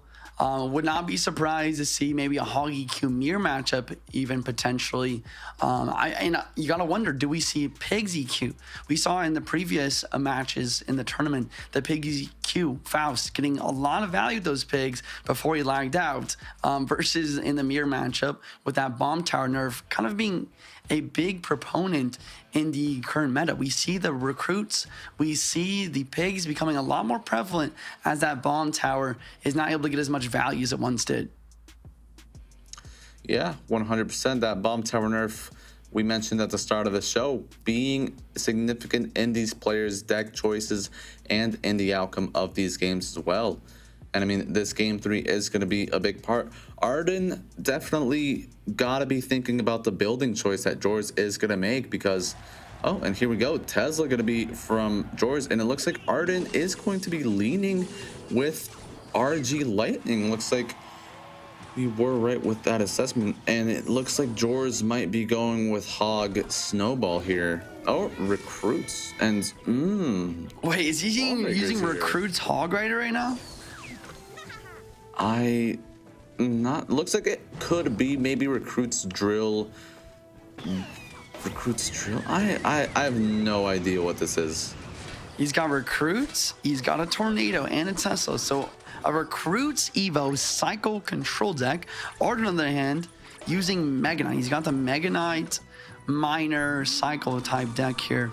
I mean, this is going to be a fascinating matchup to watch. Mega Knight, like we talked about, does a pretty good job of shutting down those recruits, and we see a really good try of pre-arrows from Arden here. George predicting the pre-arrows of the High Goblins. This is some fantastic gameplay so far. I mean, like I said, like you said, though, I'm still trying to figure out what kind of deck this is. I mean, what do you think the win condition could be? Wait, did he lag out? Wait, what's happening? Yeah, interesting that he just ate the. looks like it was spot on. Looks like Faust has been sharing his hotspot today, and oh no, looks like the emo is there to speak some words of wisdom. But thankfully, it didn't cost him the game. Just going to be 1,000 damage. Fireball is going to be the answer for this firecracker. And I mean, looking at the matchup, looks like it is going to be drill from Jors. And I like that you recognize the smart arrows at the start from Arden, because they really were. We see that goblins were the only troop ready for that Royal Ghost, because recruits is the main anchor of this deck. There's no knight, there's no mini tank, it's just recruits, right? And since those recruits were used, there wasn't anything to pick up the Royal Ghost besides the goblins. Thankfully, George recognizes that, places them high, avoids the damage. But his Wi-Fi had other things to say about that. Fireball comes up here on the firecracker, and a Mega Knight here for the Royal recruits. Yeah, Mega Knight gonna be shutting down this left-hand side, and he has a secondary splash damage card as well in the Ghost, be able to deal with the other lane as well. Prince charging up, Ice Spirit gonna freeze that up, and this Tesla plus Executioner defense is just so solid. You know, we saw the Wi-Fi connection play a part. He's down a lot of damage because of that, but now he's in a pretty decent situation where maybe he can make this comeback. Arden is not having a big spell to really finish off this game. I mean, that Mega Knight splash there just absolutely shredded those recruits. Feels like whenever you play the Mega Knight in the middle, you're doing something good as a recruits player, making him, first of all, be at an elixir deficit to be able to play his Mega Knight in the middle like that. But it just did such a good job at two-shotting those recruits on both sides and then putting in work on the Executioner. So really nice play then from George. However, the damage on the right-hand side is adding up over time, and we could be seeing a comeback here. Keep in mind, he did take 1,000 damage at the start because of those wall breakers. So this would be a completely different story, barring that Wi-Fi. Evo recruits at the bridge. Here comes the drill. He's got the Mega Knight though. Executioner is locked in the tower here. Ghost trying to deal with this drill. Firecracker dealing with the left with this Executioner. You know, it's almost like the new Magic Archer.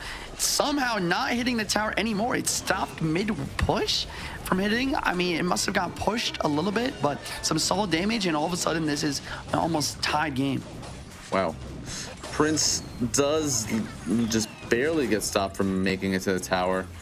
Drill looks like it's got to come down soon just to try to force out some elixir.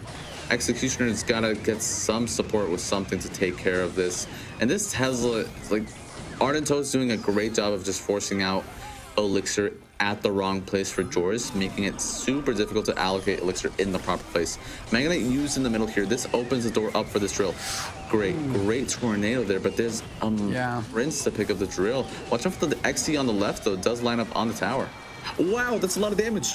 Yeah, Goblins are able to connect. Evo recruits are not. 11 seconds. Here comes the drill. Ghost on the defense. Goblins coming in as well. Mega Knight does block the tornado from getting anything through. Miner comes in. Fireball comes in. Arrows come in. And the Miner arrows does more damage than the Fireball drill. And there we go. Arden Towas going to be taking the 2-1 game set versus Joyce here in this best of 3. A little bit of friendly banter between the two there, and I mean, that was really, really close. That tornado there at the end, just maybe if it pulled the Mega Knight closer to the King Tower, could have gotten that Goblin Stab that would have made a difference. Looking at the recap of Game 2, just nothing that George could have really done here. Saw that Magic Archer misslip that really messed him up, but looking at the matchup, it was just really, really not in his favor to begin with. And in this Game 3, just, I mean, a lot of players here, it looks like they just need I don't know, like a sponsorship from Verizon or something. Yeah. I mean, it's crazy how much the Wi-Fi is kind of affecting here, the internet connection. I mean, that double wall breaker connection at the beginning of the game, in combination with the amount of elixir that George leaked, made the biggest of differences. I mean, that game definitely would have gone in George's favor if it weren't for that small mishap. I mean, but it is what it is. I mean, if you're playing in a tournament like this, and if you're playing for these super high stakes matches, you need to make sure, you know, get your phone plugged into the Ethernet and into the router. I mean, do what you got to do to make sure that you have the best connection possible.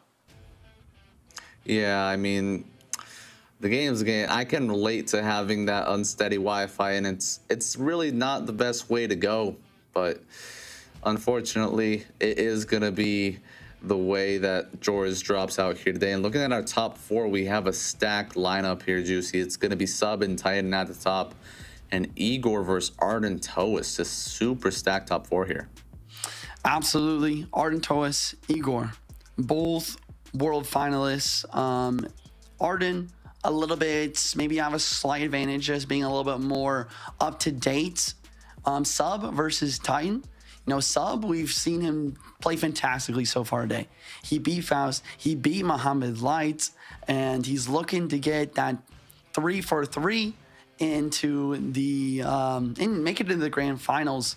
But before we are checking out the semifinals, guys, we are going to be taking a short break. Thank you guys so much for watching so far, and don't go anywhere because the next upcoming matches are going to be insane. The Snapdragon Pro Series powered by Samsung Galaxy is brought to you by Snapdragon Elite Gaming, Samsung Galaxy S23 Ultra, Monster Energy, and DHL.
Welcome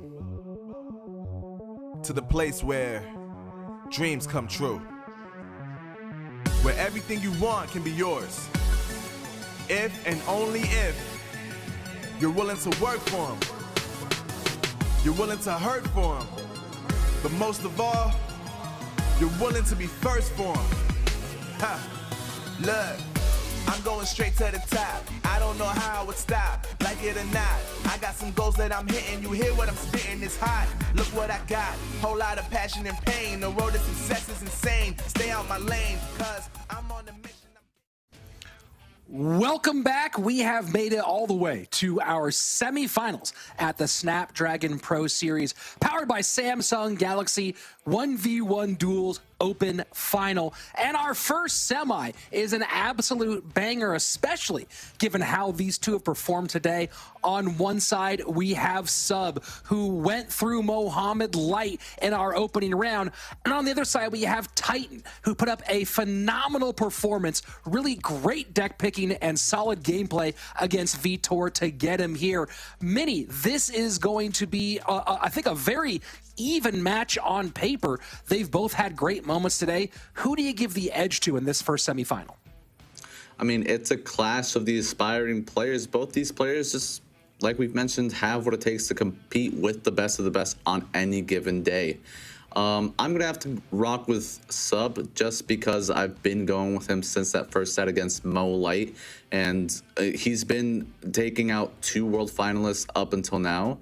And I mean, I just can't bet against him based on what I've seen today. Same question goes to you, Rich. You know, with the decksmanship on the day, shout out Andrew Guy, I'm going with Titan in this one. He's been very creative, and I think I'm going to get a good first round matchup as he's got Bowler for these recruits. Always nice to see Bowler going into recruits in the first play of the game. And Firecracker also a neat little card to see. Fireball to take that. And a Dark Prince. Can I change my pick for game 1 at least? You know, seeing these first 3 cards against recruits isn't exactly my favorite thing, but we do see a Skeleton King here for the drill. That is going to be his preferred way of defending the majority of this game. Whenever that does get out of cycle, Goblin Gang is going to be a great answer, and whatever other Swarm cards he has. Does have to be careful for a Tornado, however. And this Bowler plus Golden Knight is going to be a decent counter push here. Bowler will get in front of the Golden Knight, Skeleton Dragons to clean up all of that. Thoughts on this construction here from Titan? Obviously has some adjustments in here that maybe are aimed at the recruit snipe. Yeah, I feel like what he's aiming for is sniping Cycle and sniping Swarm. We highlighted at the start, again, highlighting the Sub versus Molite matchup, that Sub can play Cycle and he can switch it up a little bit playing this minor Swarm deck. And if you look at Titan's deck, this could deal with Hog Rider, this could deal with some minor Cycle decks as well, and this could fare really well against this minor spam deck as well. So honestly, it looks like Titan's done his homework really well, and he's gotten a great matchup because of it. Firecracker working on the left-hand side. We'll get some chip damage through the Skeleton Dragons onto the left-hand tower. Mortar so far not doing its work, and you see this Skeleton King to the right-hand side and going with the Gang to defend against the Drill instead, and back to Bowler one more time for Titan. Yeah, and Bowler's going to answer the right. Well, beautiful bar barrel there. Bar barrel rolls to take out the shield before the Dark Prince charge connects, completely wiping out the recruits on the left-hand side. Perfectly executed defense there from Titan. Golden Knight dash does not get on tower, but so far it's Titan in control. And here we have Sub with some more recruits pressure at the bridge, and Titan with just clean defenses all around. I mean, playing these 2 cards, a Bowler and a Dark Prince, can seem so effortless, but doing it with the precision that Titan is doing is so calculated and can go so wrong if you mess it up just by the slightest of margins, that it's really nice when you can see it pulled off in such an efficient manner. And the NATO does not connect all the way around for the Golden Knight, but the Evo Firecracker will put a ton of damage down on that right-hand tower, just as Sub had battled back into contention. Titan roars into the lead with one more Evo Firecracker connection. Yeah, and I mean, these bowlers from the back are absolutely killer for Sub. They're like, you want to try and get back into this one? No, here's a tempo. Here's a buzzkill for you.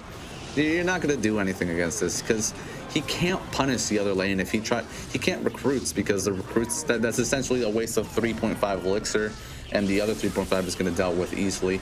He can't like goblin gang because he's got troops to deal with that. So his only efforts are to mortar. And this drill from Titan is just, I mean, this deck is just an absolute masterclass from Titan. Great connection on the left-hand side, but not going to be enough. Miner now goes to the right, trying to take advantage of when this bowler goes down. Does the Dark Goblin stay up? It does. Second bowler down here. Mortar to the left-hand lane. Ewiz to control. 25 seconds left. Mortar, though, not going to get on tower. Goblin Gang plus Skeleton King, but the Evo Firecracker should be more than up to the job of cleaning up that left-hand side here, at least for the moment. The Mortar not going to connect. That should be, I'm not going to call it yet because I've already given out a brutal caster's curse today. That might be, that could be, maybe, Titan gets the win here. No caster curse this time around. Sub dropping game one to Titan. I mean, nothing besides a round of applause for the deck pick for Titan in this game one. And this is why I picked Titan in this matchup, was what we saw from him deck picking wise earlier in this competition. Does another great job of it here. And notice how, unlike Igor's super snipe with the bowler and the executioner, just goes bowler here in a deck that often does run Exy, so that he maybe would have had the executioner if he didn't see recruits in game number one. But I'm curious here, this normally does run Executioner rather than Bowler. Why do you think he went with the big purple guy as opposed to our Axe Swinger? I feel like it's just a lot better tempo, like we mentioned. It covers a lot more bases against Sub's general deck pool. If you go up against Hog Rider, you can play that bowler with a lot more freedom into the Hog Rider and take one shot versus an Executioner. That's not a stable hog counter, where as the bowler, it's a good hog counter. It would allow one shot, maybe zero if you complement it with something else, and it'll set up a great counter push if you continue playing same lane. Plus, if he decides to play Hoggy's EQ cycle, you know, not to mention the absolute value that the bowler gets there. So, I mean, I just have nothing but respect for that decision. Just absolutely brilliant from Titan. And a little bit of, hey, look what you did, I can do it too, out of Titan in this first exchange. Barbs both directions here. Yeah, let's see what these players have in store. It could be a lot of different routes. Not as inclined to say lava as instantly with these Evo Barbs just because of that nerf, but prove me wrong. Lava from both sides right after we say it. Well, right after you say it. I didn't say anything about it. Hey. Molite lost today. Molite lost today. I don't know what you're talking about. Here we go. How will they choose to build from here? Defensive Tombstone sets up for Sub. That's great defense against a possible balloon from Titan, but it looks like it's going to be an Inferno Dragon being placed defensively as opposed to offensive rush from Titan, and the Flying Machine that's going to wander away from the Lava Hound, but it is going to target the Inferno Dragon. But that's going to be all the defense that Titan needs to commit. There comes out just one elixir ahead. Tombstone not in cycle, decides to go in with Balloon and Miner, and Sub, I actually kind of love this decision. Wow, Sub gonna go with a nasty dual lane pressure and force Titan to just eat a full balloon. The zap will prevent too much more damage, and Titan comes out on top in the end. Yeah, the zap on the right, kind of a little bit too much. And I mean, there really wasn't anything else for him to do besides maybe defensive fireball, which I don't know if he has. We'll have to we'll have to wait and see there. But great barbs here to prevent this Inferno Dragon from absolutely melting here. Does Titan have a building for this balloon? I don't think he does. I think he just zap and arrows here. So it looks like it is going to be a tower trade this time around. Zap to prevent the Inferno Dragon from taking out. Tombstone is going to do a great job at holding off these barbs here. And there we go. There go the arrows at the top side of your screen. Watch out for this balloon, though. It's locked onto tower. And you saw the Mega Minion switch to the Miner as opposed to stay on the balloon, allowing that balloon to get 2 drops on the right-hand side. Yeah, that's just unfortunate. I mean, that's what happened. Whoa, that's fairly aggressive from Sub. That's not too characteristic of the gameplay that we see from him, but it does open the door for this Lava Hound to go down, and that is value arrows. That's a very big saving grace. I was gonna say, if there's time for a Lava Hound to get down here, that is not good whatsoever. But those arrows hitting about half of those barbs really opened the opportunity for him to stay in this one there. And an extra little flying machine shot to add insult to injury. Barbs at the bridge. Skeleton Dragons doing a job to clear both the barbs and the opposing flying. Can this find any way into the second level? Right now, if things hold, it's Titan who would take the victory, but 70+ seconds left to go. Yeah, and this balloon shouldn't make his tower. That is a zap, though. Wow. Gambling it all on the zap does fail, though. Evo barbs, however, Skeleton Dragons do a great job of picking it up. It just seems like that's not getting as much value as it seems. Prove me wrong, however. That is a flying machine on tower. Great miners have to reset. And that's it. Just wow. Wow. Maybe one of the wildest Lavaloon matches we have ever seen. Back and forth shots, and Sub able to sneak on through there and take a huge win at the end. I mean, Rich, you like to make your boxing analogies. That seemed like a boxing match the entire round. There's a left hook at the start, just completely ignores and goes all in Sub with the barbs on the right and the balloon on the left. Then he goes down, takes the tower, pushes it to round 3. Both players counter, push it out to round 5, and then it's swing after swing, hit and a miss.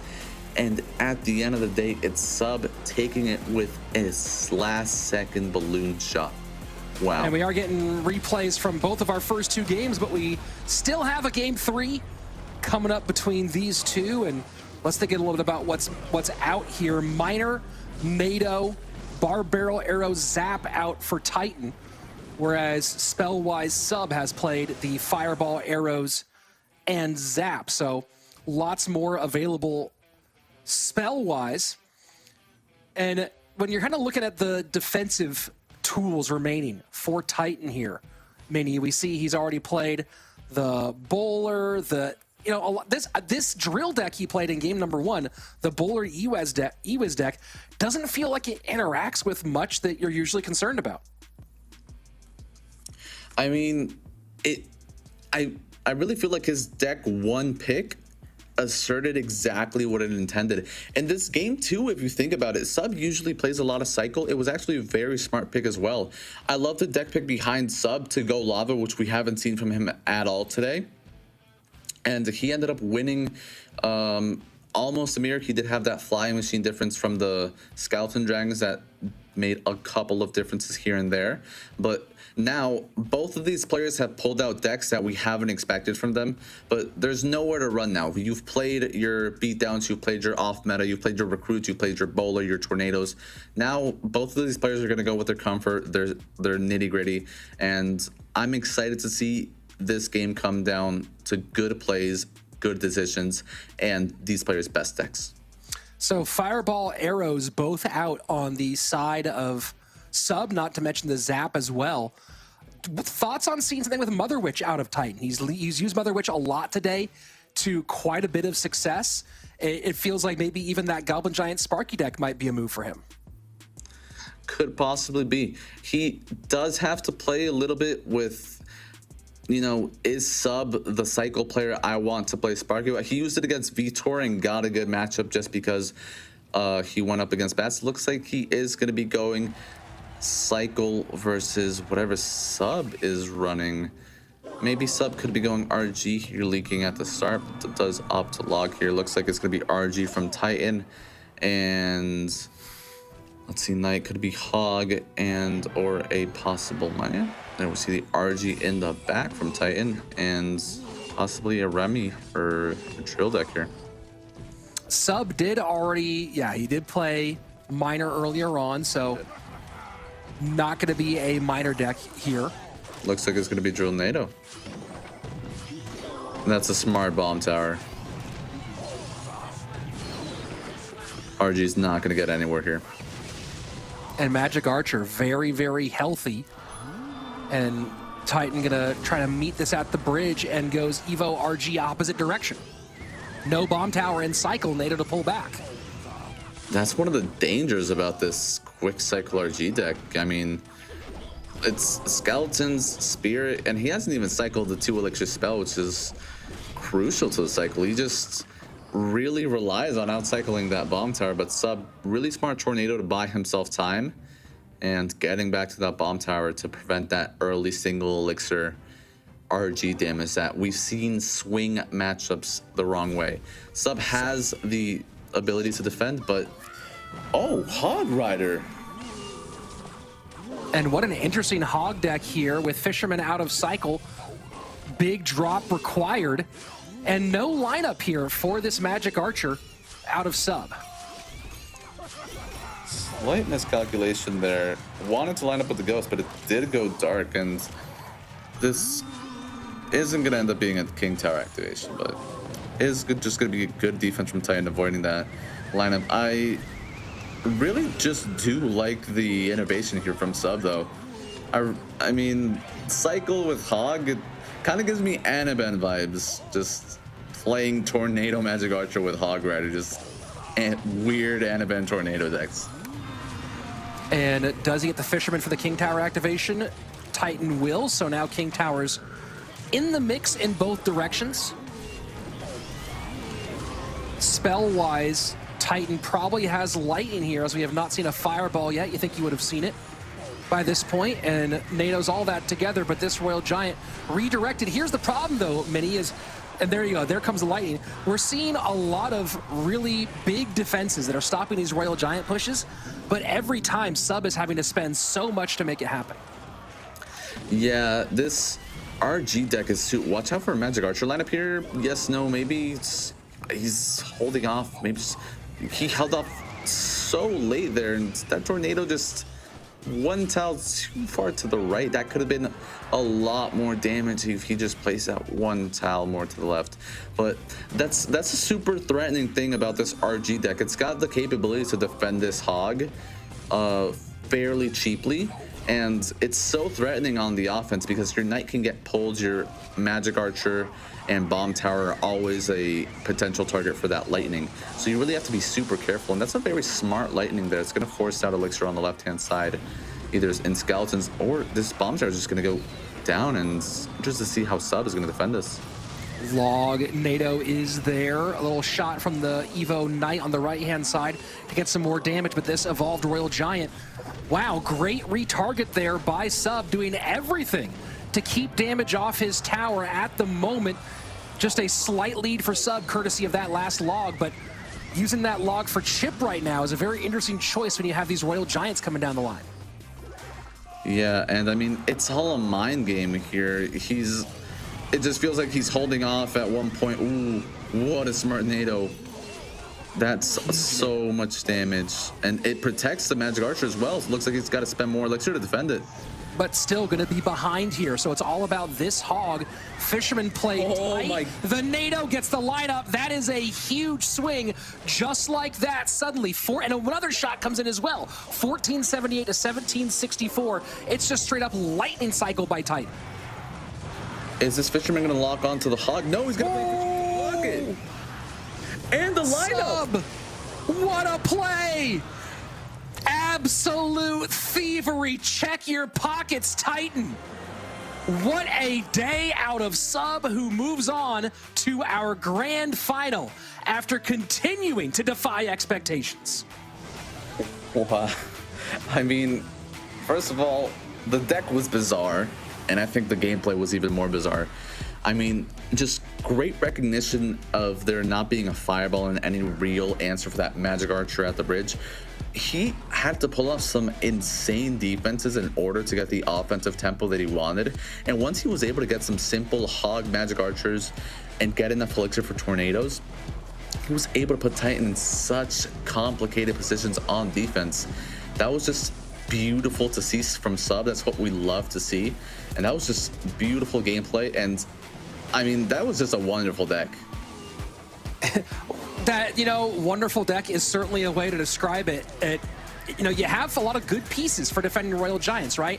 The Log, the Ice Spirit, the NATO, the Bomb Tower, the recently nerfed Bomb Tower, the recently nerfed Magic Archer.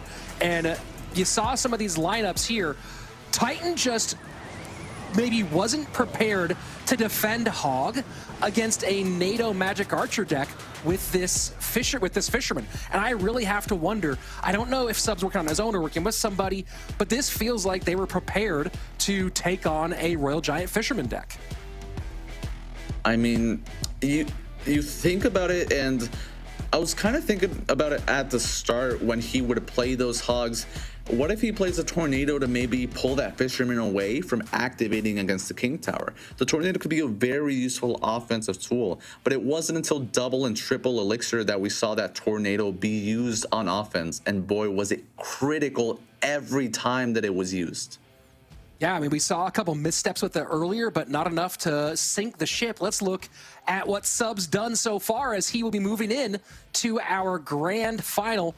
Started off with a big-time win against Mohamed Light, then Faust, and now Titan. So taking down 3 Titans, if you will, of the game, and finds himself in the grand final match. Titan, not done yet, does still have the money and points to play for in our 3rd place match, and he will await the winner of our Igor versus Arden Toas matchup in our upcoming 2nd semifinal. Yep. It's going to be Arden Toas versus Igor. I mean, this top 4 lineup, like we've been mentioning this entire time around, is absolutely stacked.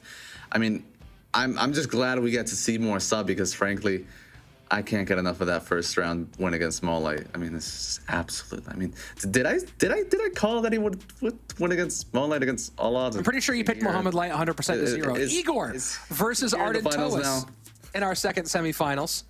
And this is going to be a fun one. The old guard against the new guard, if you will, between these two. And of course, you can follow along action just like this one, including with our Mega Draft competition coming up soon and the amazing grand final later this year, by following us on all social media at ESL Mobile on Instagram, ESL_mobile.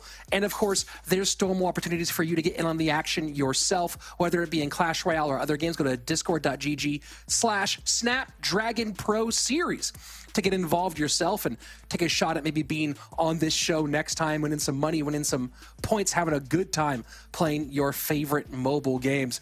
And I have to imagine having a pretty good time right now is our current finalist, Sub. Let's find out who he's going to be facing up against here in just a couple of moments between Igor and Arden Toas. And who do you like in this matchup?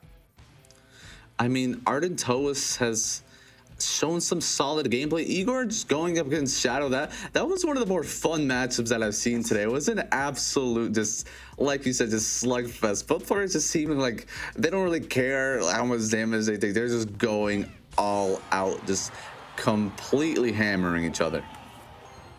Well, let's go ahead and get Juicy J back in here. Juicy, you had to sit back for a little while on the last one, but happy to have you here for our next semifinal. Yes, sir. I'm excited to watch this as well. Like you said, old guard versus new guard. Arden, definitely, a golden ticket winner this year. He's played fantastically so far in this tournament as well. Igor's done the same as well. And he's definitely someone who's got a lot of experience. Look at the matchup here. We got Hoggy Q. We got Hazard at the top here with a weird variation. That is a Mortar one trick for you there. He's got Mortar in there, Evolution, with a bunch of weird kind of cards to go with it. Yeah, well, it's been it's been weird all day, right? And that's, I think, one of the great things about playing, and this is why I've long said that I believe that, especially in our bracket rounds, duels are best when played in out-of-game duels rather than the in-game pre-submitted duel format, because you get this creativity. You get these kind of these decks in game one that you wouldn't pick because you have to make safe choices for 4 decks, not knowing what you have, right? Since you have to pre-submit them, and then you get crazy picks in later games when you can actually make adjustments as time goes on. So I love seeing this done in this way, and we've seen the results of that in some of the most fascinating decks that I've gotten a chance to cast in a while. Absolutely right. Another mortar on the defense versus the Hog. We have the EQ coming down. Opsling actually are distracted by those 2 goblins, which forces them to Electro here, because Opsling Tower is not able to shoot the Hog guard in that situation. Arden gonna just defend this snowball about even elixir, but these EQs are starting to stack up in damage. That is certainly what they do. Of course, Earthquake win condition was a thing of the past, not so much anymore. And am I crazy to say that I missed that? The Earthquake's a win condition? Maybe a little bit. I just remember winning a global tourney with that, and it was so good that you could literally, if you don't want to play your Hog Rider, you didn't have to. You could literally just win bad matchups by just cycling EQs and having perfect defense. Yeah, that sounds bad. That sounds like not a good thing. No, not as bad as that Rocket cycle meta though. Very true. And some good damage in for Igor, who now gets things back to being fairly close. It is Ardentois with the dual lane pressure, though. And every time we see this, we're seeing Arden go in with the Hog plus the Goblins. Talk to me a bit about the decision there, JC. Yeah, I mean, I think the main reason he's doing it is because he realizes that his opponent doesn't have a log, right? A log would get a lot of value versus that sort of play, but if you can force out the arrows, then you can outcycle your opponent's arrows with your quick cycle and then use those goblins on defense. And by forcing out those arrows, you can get lots of value with your Firecracker. So he's always going for that play, trying to make his opponent use too much elixir, trying to make him use those arrows, and make it a lot harder for him to defend those Hog Riders. Firecracker cycled to the left-hand lane for Ardentois. Cannon cart to the right-hand side. And, you know, when we get into some of the later stages here and these graveyards start coming down, you do have to wonder, will the Earthquake be sufficient? And right now with that lead, it seems like it will be. Yeah, great Hog Rider hit there. I love the Ice Spear hitting the Ewins and the Mega Minion. But, as you said, Triple Elixir coming in, Mortar, Graveyard coming in here, Valkyrie trying to hit the Skelly King and the Cannon Card, but it's not hitting the Cannon Card here, so Cannon Card could get some good value. Hog Rider pre-Firecracker at the bridge on the left. The Firecracker will get some pretty solid damage on tower. And the later it gets, though, it seems like Arden's got just a stronger and stronger hold in this match. Early Inferno Tower to the right-hand side. Cannon Cart does not get on it, goes over the opposite direction. High Mortar in the middle to try to pull the Hog. Hog should not get any shots here. Cannon Cart does go down, and the hard part for Igor has just been trying to get on offense in any sort of meaningful way, so he goes with an early Graveyard trying to tank for everything he has here, and the Hog does finally redirect. Arrows in, good damage here, but not going to be enough. Yeah, 10 seconds left. He has time for one more Graveyard, but here comes another Hog Rider to pressure at the same exact time. EQ on the defense, Firecracker at the bridge with the Snowball, and that Graveyard is not able to do enough. And that is going to be GG's Ardentois taking game one to Vitor here. And a very nice game one victory, kind of a throwback look at a Hog EQ with Valk in there as opposed to the Evolved Knight, going with the Evo Firecracker instead. And of course, we saw a bit more of the Valkyrie in our recent global tournament that didn't have the Evos in it. So maybe people just rediscovering some combinations they had left to the side in the past. Yeah, absolutely. Valkyrie is just one of those cards where it has a very unique gameplay, right? Like it's able to 360 splash, which it makes it great for defense, especially versus Skeleton King. That Valkyrie put in work versus the Skelly King, and with the Skelly King Graveyard deck, you need that Skelly King in order to get consistent damage, and the Valkyrie just shut it down every time. Evo Mortar not able to get super involved in this one either. So Mortar God gonna have to go back to the drawing board and figure out something different here in our second round. And you know, when we look at this second game between Arden and Igor, talking about what's out already, you know, the Evo Firecracker, Evo Mortar, both not the Evos people lean on, which makes me think we're going to be seeing maybe recruits from both sides here in game number 2. Yeah, I mean, definitely could be recruits from both sides. Could see some Evo Knight as well. Evo Knight, maybe Evo Barbs even. The thing is, it's kind of like a rock, paper, scissors situation. Recruits do really good versus the Evo Knight. Barbs also do pretty good versus Evo Knight, but the Barbs kind of counter the Evo recruits. So maybe we could even see a recruits versus Evo Barb situation here where, you know, both players are trying to have that Evo that is able to get in their hand after only one cycle. Well, let's take a look at what we get into game number 2, and wall breakers for Arden. We'll see if he's going with a faster cycle version or if he's playing the recruits variation, and Igor pulling out Mother Witch. Yeah, Mother Witch, but look at that play. The Miner is able to distract both sides. But here comes the counter push. Poison on the defense with the Bomb Tower, with the Spear Goblins. Does he have the Rage? He drops the Rage, but he misses a Spear Goblin. It will get taken out. And there's going to be a little bit of damage from both sides. But once again, I just want to point out that play from Arden in the beginning. The Wallbreaker split, and then the Miner in a spot to distract both sides, getting the double connection. That definitely could play a good factor here in the future. And so far, you're seeing Arden really play Miner as more of a tech card as opposed to a damage card, as my co-host just pointed out for the first exchange. And there you see that Miner getting involved in defense, and Igor just getting crazy aggressive once again.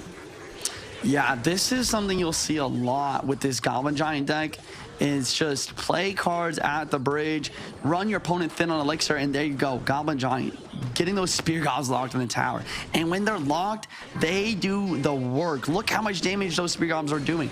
They actually recently buffed it maybe about a month or 2 ago, where the Spear Goblins on the back of the Goblin Giant do more damage, have a faster fire rate than regular Spear Goblins. So taking the tower down to 1175 already. And trying to predict the Mother Witch there was Arden, but Mother Witch goes high, and instead that whole situation will backfire. Igor with the huge damage from the Goblin Giant push, and the Wallbreaker Kite not quite doing enough to mitigate that problem, and he is way out in front here in game number 2. Yeah, that's a great call on the Mother Witch. The Mother Witch is definitely kind of the key to the matchup for Igor. It does so good versus the recruits, the Spear Goblins, and the Bats, and even the Wall Breakers. So you need, Arden's definitely looking to try to predict the Mother Witch with those Miners to try and take them out as quickly as possible, because Poison, it just doesn't get the job done fast enough a lot of the time. Fireball working on defense against that Wallbreaker push on the left-hand side. Igor does have to contend with some recruits on the right, might choose to just deal with them lightly, and here he goes. Mother Witch to continue pressure on the left. Poison will take her off, and this is where things start getting a little bit interesting with all these recruits. Yep. Dark Prince, Rage, Evo Knight trying to clean up. Evo Knight doing a good job. Mother Witch is back in hand. Now that Mother Witch, once again, oh boy, it's just going to get so much value. Look at those minions on the left-hand side. Arden's out of Elixir. He's out of ideas. And that's going to be game over. And all of a sudden, we're in a 1-to-1 best of 3 going to game 3. And there's a lot of cards off the table for these players because of the dual formatting. And that was fascinating. You saw the end there. Just a reminder, folks, the log doesn't hit air, so those minions able to just run right through and get to that tower to finish things off. And here was game number 1, and this one, Igor, just tough matchup situation, never able to get in rhythm, never able to get moving, and great defense by Arden Toas the whole way around. Wins by a fairly healthy margin, but here is the big game changer in game number 2, as we do actually sneak right on past that highlight. It was the Goblin Giant with the spears targeting to the Princess Tower as the bomb tower came down late. And there you go, Igor taking game number 2. So on to game number 3, and you were talking about what's out from both sides. Arden Toas, bomb tower and Inferno Tower both gone. And Igor, the only real building he has out is the Mortar. You know, this gets interesting, Juicy. Do you think that Igor maybe goes something either with Lightning or with EQ to take advantage of the slightly less tanky buildings that are remaining. That's a good call. You mean, you're absolutely right. Arden's really only option if he wants to use the building is the Tesla. Lightning does a great job of wiping that off the board immediately. Maybe we'll see some Royal Giant Lightning. Maybe we'll see him not use the building at all. Maybe he's going to lean on those evil barbs that he's kind of saved for this final game here to rely on his main defensive kind of strategy. Well, that's a big question then, right? Because when you look at what Igor's played so far, Royal Giant certainly is open, right? Pretty much none of the cards he's played are critical in Royal Giant. If you're on the side of Arden Toas and you're making that call out of Igor, what do you pick here to try to counter Royal Giant with what's left? I mean, Evil Barbers do a pretty good job overall. Definitely can go for that. Another really good counter to the Royal Giant would be something like an Inferno Dragon even. So maybe we'll see him run some Evil Barb's Lava Hound with Inferno Dragon if he's trying to snipe that Royal Giant. Inferno Dragon, it does pretty good versus RG, generally speaking. Maybe there's some mind games though. Maybe we'll see Igor run in Electro Wizard to be able to break through that. There's so many possibilities in Clash Royale. That's why I love this game. There's so many mind games. There's a lot that goes into every single deck pick, and sometimes the match is decided even before you click that battle button. Here we go. Game number 3. Arden opened up with Skeletons, so it will be Drill for Arden Toas in a very fast cycle version of Drill. Drill, Executioner to defend. Executioner does pretty good versus Drill. Goblin is able to get one shot there. Maybe even a Drill mirror matchup after seeing Ice Spear and Exy, and there is that Tesla. And no, a Miner from Hazard here. And what a NATO to get the lineup. And this is going to end with a slight elixir advantage to Arden due to the Knight. And we'll see how he can take advantage of pressuring. And the recruits are going to get kind of pulled all over the place. Yeah, I love the recruits pick here, though. I mean, you realize the bomb tower is out, and Arden, I mean, he's going to be in a pretty tough spot. If maybe he has an execute. Wait, he has NATO. Wait, he might actually have executioner as well here to deal with these recruits. I mean, that's fascinating. Evo recruits not able to make it to the tower in this situation. But look at Hazard's elixir bar. He's up a lot of elixir at this point. And is he running triple spell here in this combination? I mean, I think it's got to be. I think the last card from Hazard is probably a poison. Has he used poison in the best of 3 yet? I don't think so. He has not used poison. He's used fireball, rage, arrows, and snowball. Yeah, so probably poison as one of the last cards here. And we do see the Exy from Arden. I love the recruits at the bridge here to try and break through in single elixir when your opponent's low. But this defense is so solid. Evo Knight is in hand to deal with the Evo recruits. Exy put us in the work. And Igor is up some elixir once again. He decides to use it on a Tesla here to try and clean up this counter push before he can even make it happen. Knight goes down. Little King Tower activation does get pulled off. And beautiful. That's going to be very nice for Igor going forward from here. Exy in the back, Fire Spirit of pressure. Don't want to let that Fire Spirit the tower because it's a fireball worth of damage for only 1 elixir. We see a high Tesla to snipe out the Exy. We see a poison as last card to get some chip damage on this left. High Tesla from Hazard as well. And here comes the Drill. Does he have a way to stop it? He's got the Ice Spirit. He's got the log. And that's why the King Tower activation is so helpful versus Drill decks right there. And forced to drop the Exy a little earlier is Igor, as Arden Toas had enough coming across the board to warrant a response. As we get into the final 15 of our regular interim, it is the lead at the moment for Igor, but not by a lot. 100 HP separating the two on the left-hand side. Thinner now due to that pop from the Goblin Drill. Yes, sir. Drill get a little bit of chip from the Goblin as well. Exy in the back, Exy on the side.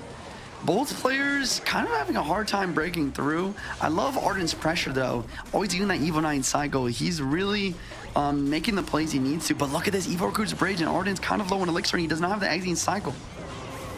And, you know, you're seeing a lot of the spell expenditure for Igor focus on tower damage, whereas Arden hasn't had to do as much of that, with being able to get a little bit more out of the drills thus far. And again, poison down. And Arden will probably drill here. Yep, there you go. And that is the biggest difference between the poison here and a fireball, right? We see the drill plus free fireball, but a good log cleans everything up. But that poison, not only does it do more damage to the fireball, but you have the longer range. Arden really limited in the places he can place his executioner to prevent value. 3-3 split. And drill should go to the outside here, and it does. Pulls back one recruit, XE high to help on the defense. Log to clean up 1779 to 1838. What does Arden need to do to win this bridge fight or get some more? Is this going to require a creative NATO play?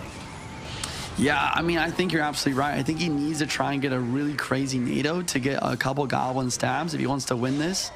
There's only 30 seconds left on the clock. Those Evo recruits are coming in. He does get the knight down. Look at this exit, though. He has to block with a Tesla, preventing that tornado right there. But it's not over. Tesla's dead. He's forced to NATO it back. Recruits are charging in the right. I don't think it's going to do enough with King Tower activated. Poison down. Here comes the drill fireball. Is this going to be enough? Drill is in, fireball and log fairly early. Ice Spirit to hold. King Tower holds on. NATO to get the miner on. Will the poison be enough?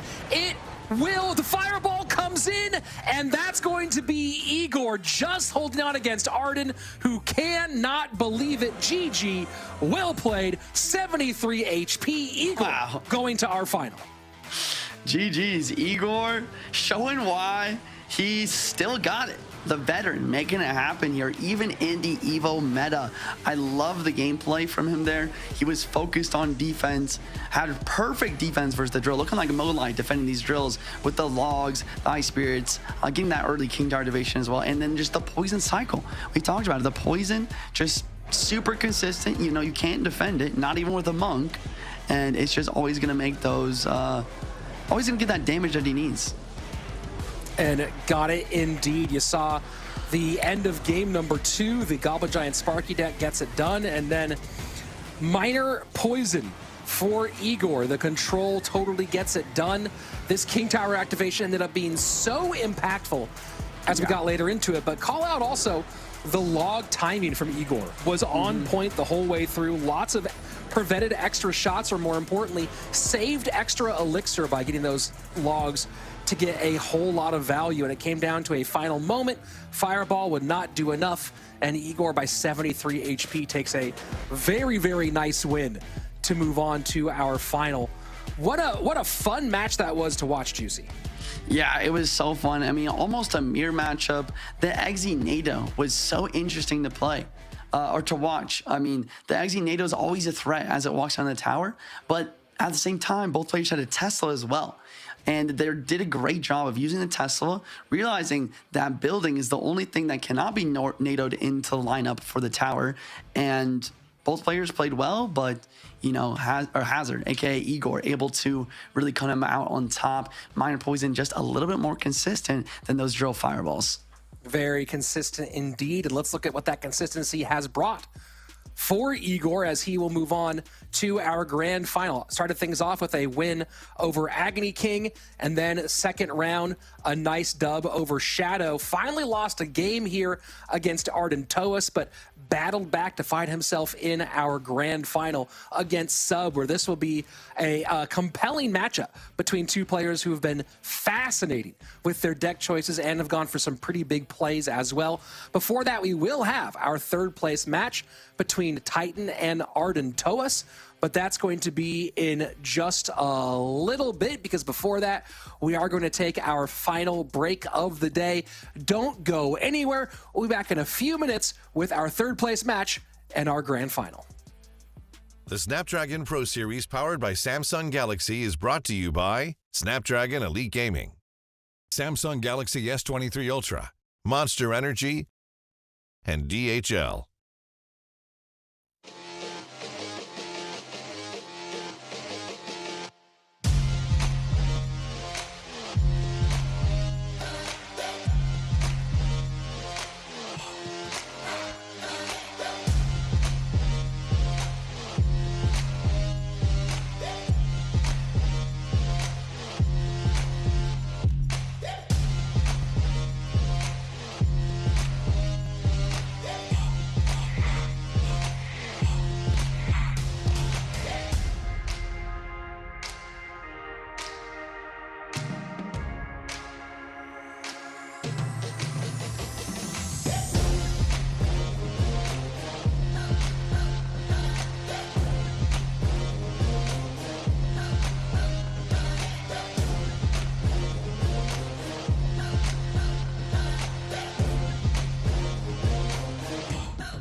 Ladies and gentlemen, we are back for our third place match. It's been a gauntlet today here at the Snapdragon Pro Series. We've narrowed it down to 4 players who are now fighting for that third place spot. We've got the best of the best right now. We've got Titan and Arden Toas, who've battled a long way to get here, came up just a tad bit short. Juicy. Yeah. Any predictions for this one? I mean, it's a tough one. I mean, we saw Titan play pretty well here, but just barely fall short versus Sub. Arden Toas, obviously, you know, a world finalist this year. I mean, if I had to pick one, I have to go for Arden. Kind of surprised to see Arden not make it to the finals here, but third place match, you know, that's solid for a very, very long day of Clash Royale here.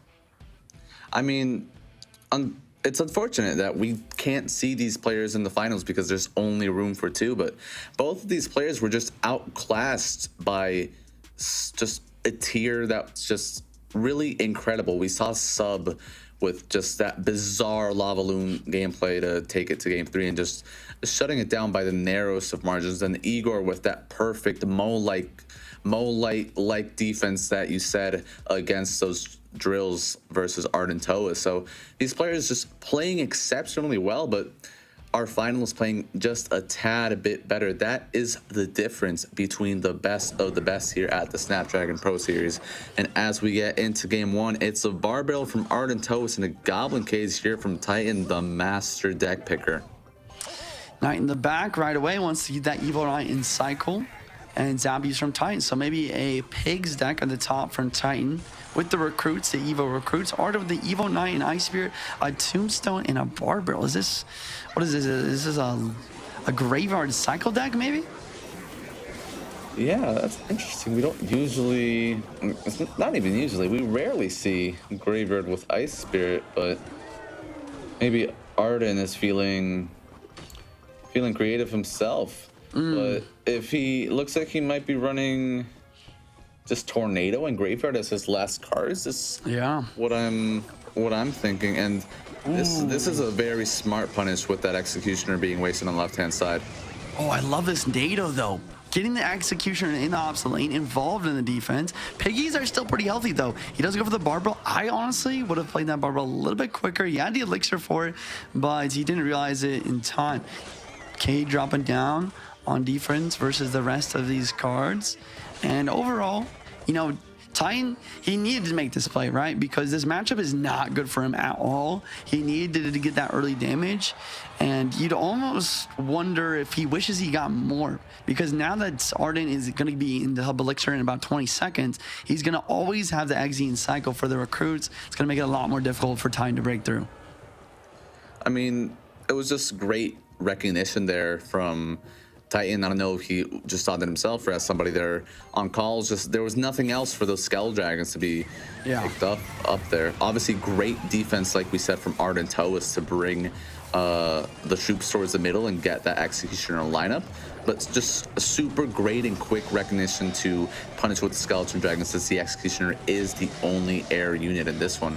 No Tombstone in cycle here, so these piggies are going to get utilized here, and this Tombstone goes down super quickly courtesy of the recruits, but we do get a quick and swift King Tower activation, and the damage is split, so nothing to be upset about if you're Arden Toas. Yeah, speaking of quick and swift, I mean, the cycle on this Graveyard deck is fantastic. With that Ice Spirit, that 1/1 Elixir card makes such a good difference here, allowing him to always cycle back to that NATO for defense at the very end there. Always get those Evo Knight in cycle pretty quick, and always have an Executioner. I mean, I'm assuming that once we get into later Elixir times, we're going to be seeing an Executioner on both sides, or I guess like this, 2 Executioners with an Evo Knight, same lane. This is a scary push. Ooh, just, I don't know. Was it time for a Graveyard there? Just no. Oh my God. Wow. I guess not. You can't complain about that type of value of your Arden double XC lineup there and the poison on top just to finish it. Recruit on the right, not going to get anywhere near. And now he can stabilize a little bit. I mean, we talk about the matchup for Titan, difficult for him to get a tower, but he's got that Mother Witch to really anchor the defenses as well. So it's kind of a back and forth, you know, when do I go in and getting damage in a bunch of creative ways. Okay, here comes just Skelly drags Pigs ops lane once again though. This NATO pulling in range of the Executioner in the opposite lane. Arden's having no issues, and here comes the first Graveyard with the Mother Witch currently being out of cycle. He does cycle back to the Mother Witch with the Zabbies. Poison gonna drop. It does hit the Mother Witch as well. Is the Exy gonna lock on tower? Yes, it is. And that Exy is absolutely blending this tower down almost to below 1,000 HP. Executioner just falling in love with that right-hand side tower in this match. And I mean, Titan just having so many difficulties breaking through. We see instant skeleton dragons in the opposite lane when that Executioner is wasted, but it's like you said, the quickness of this Graveyard deck and the cycle. You use the Executioner, but just like that, 10 seconds later, you're back to another one. Here comes the recruits at the bridge. Poison on the Mother Witch. He's gotten the damage he needs. Now he's just trying to poison cycle and having perfect defense, and that's what he's got. Like I said, one Executioner on the left, one Executioner on the right. How are you going to break through? You know, there's an Executioner everywhere. Fireball arrows does not kill it. 20 seconds on the board. He needs damage. He needs it fast, but it's not possible. In fact, Arden is the one who's going to be getting more damage here as this Graveyard Poison NATO absolutely slaughters not only all of the troops on the board, but that tower as well. And that is going to be GG's, ladies and gentlemen. Arden taking game 1 in the best of 3. I really like to see these types of decks when I'm watching Clash Royale. You know, no heroes. I mean, yes, we see an Evo Knight, but a Knight Executioner and NATO style Graveyard, something we don't see that often. Kind of a little throwback. Very nice to see from Arden Toast, and it was a very good matchup for him in the long run. And this was the highlight of the game. These two Executioners in style, just taking it to the tower and then just absolutely manhandling those recruits.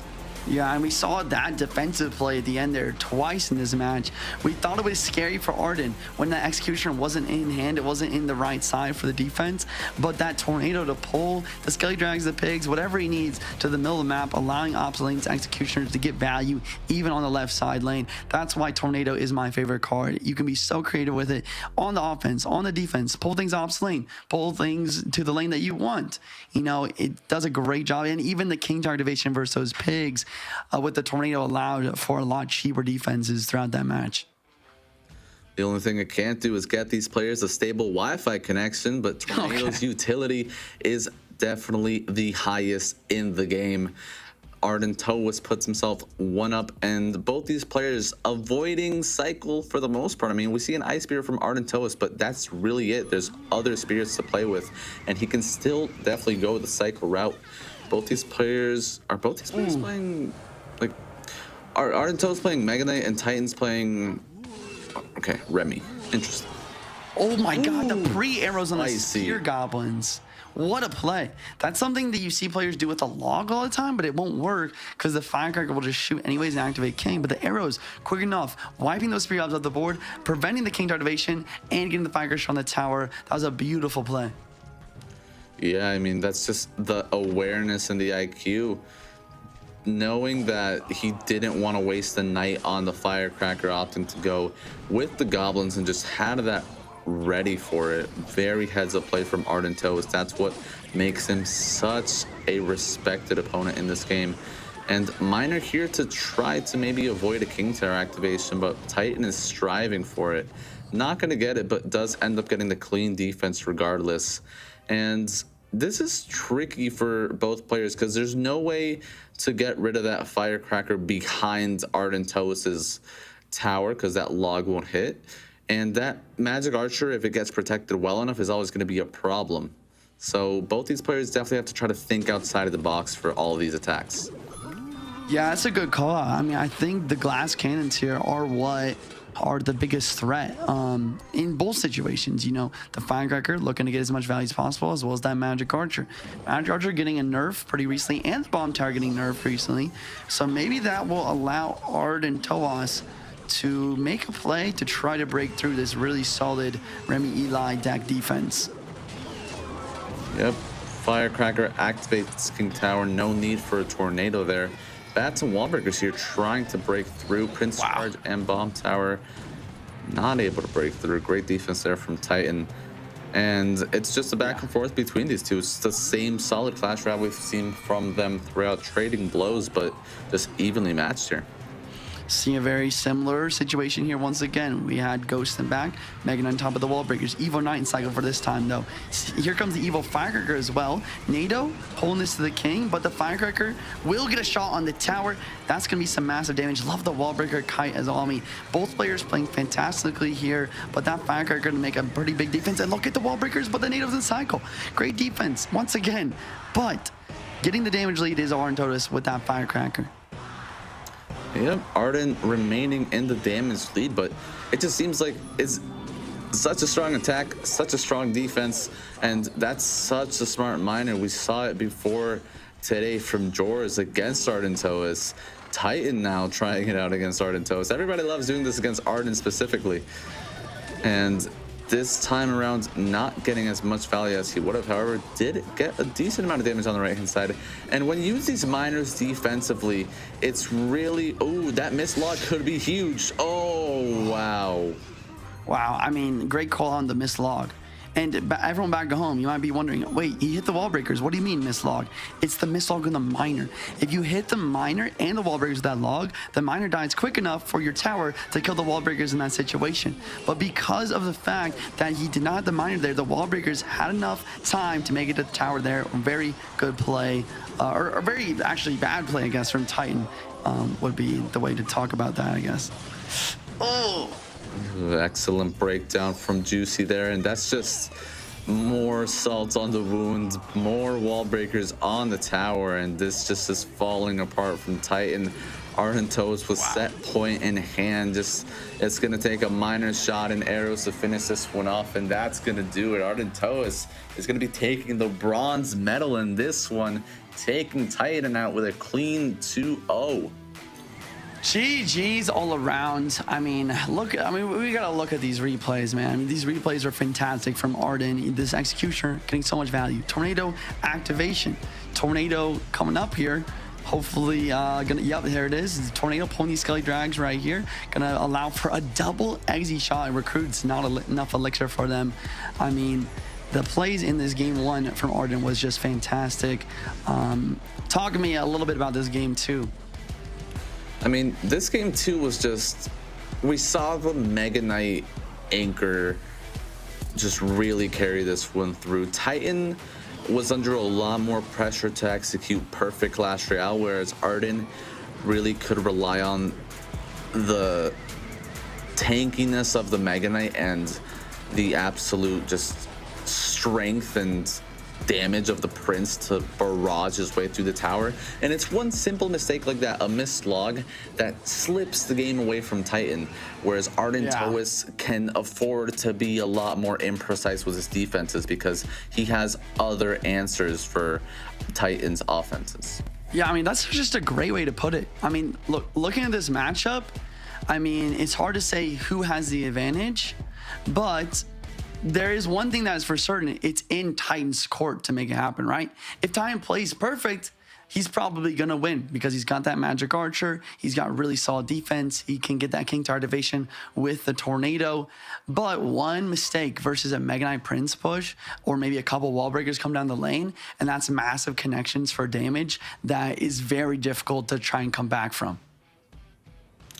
Yeah, super intricate and so many different moving parts there as we look at our updated bracket. And Juicy, talk to me a little bit about the trajectory that both these guys have taken on their way to the grand final. I mean, look at Sub. He was at the top of the bracket versus the world champ, Muhammad Light. He just barely snuck in this tournament from like a tiebreaker, if I'm not wrong, but he take out the world champion. He beat Faust. He beat Titan, and now he's in the grand finals versus the veteran Igor.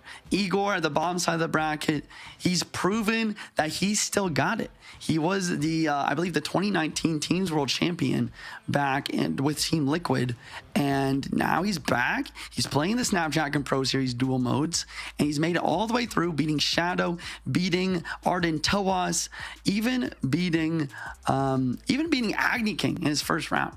This is a fantastic grand final. I cannot wait to see who takes this one. It's gonna be close no matter what. Absolutely. And I mean, it's the best of the best.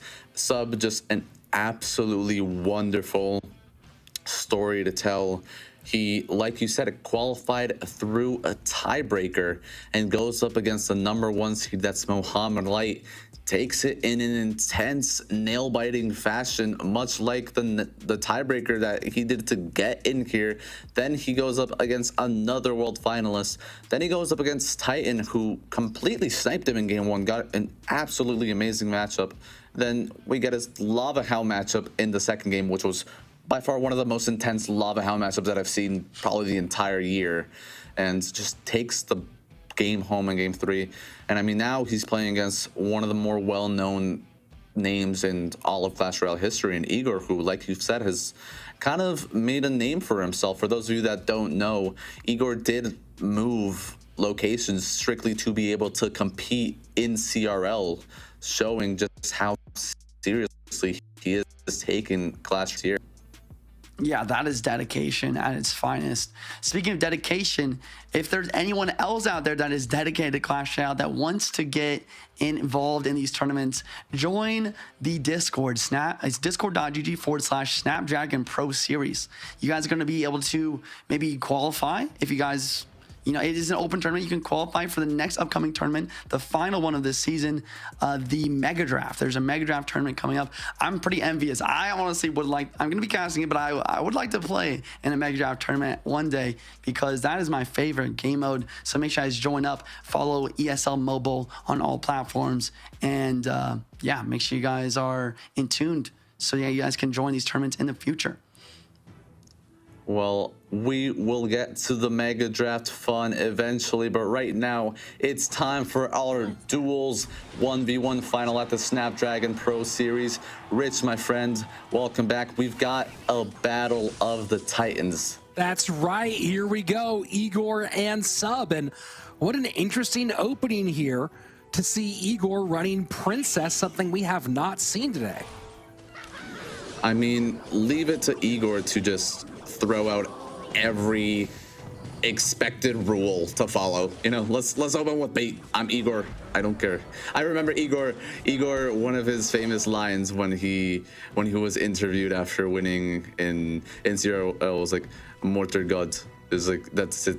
When Igor wants to rock something, he's gonna rock with it. And I mean, this time, it seems to have absolutely worked to perfection. Certainly has some good pieces to contend with this Goblin Giant Sparky deck. Of course, keep an eye on that Mother Witch with things like that Goblin Gang, but overall, so far, so good for Igor. Yeah, Lumberjack in this Sparky deck as a substitute for the Dark Prince that we usually see. That could be very useful on the offense, but it could somewhat cost him on the defensive end. And yeah, just an immediate rocket there.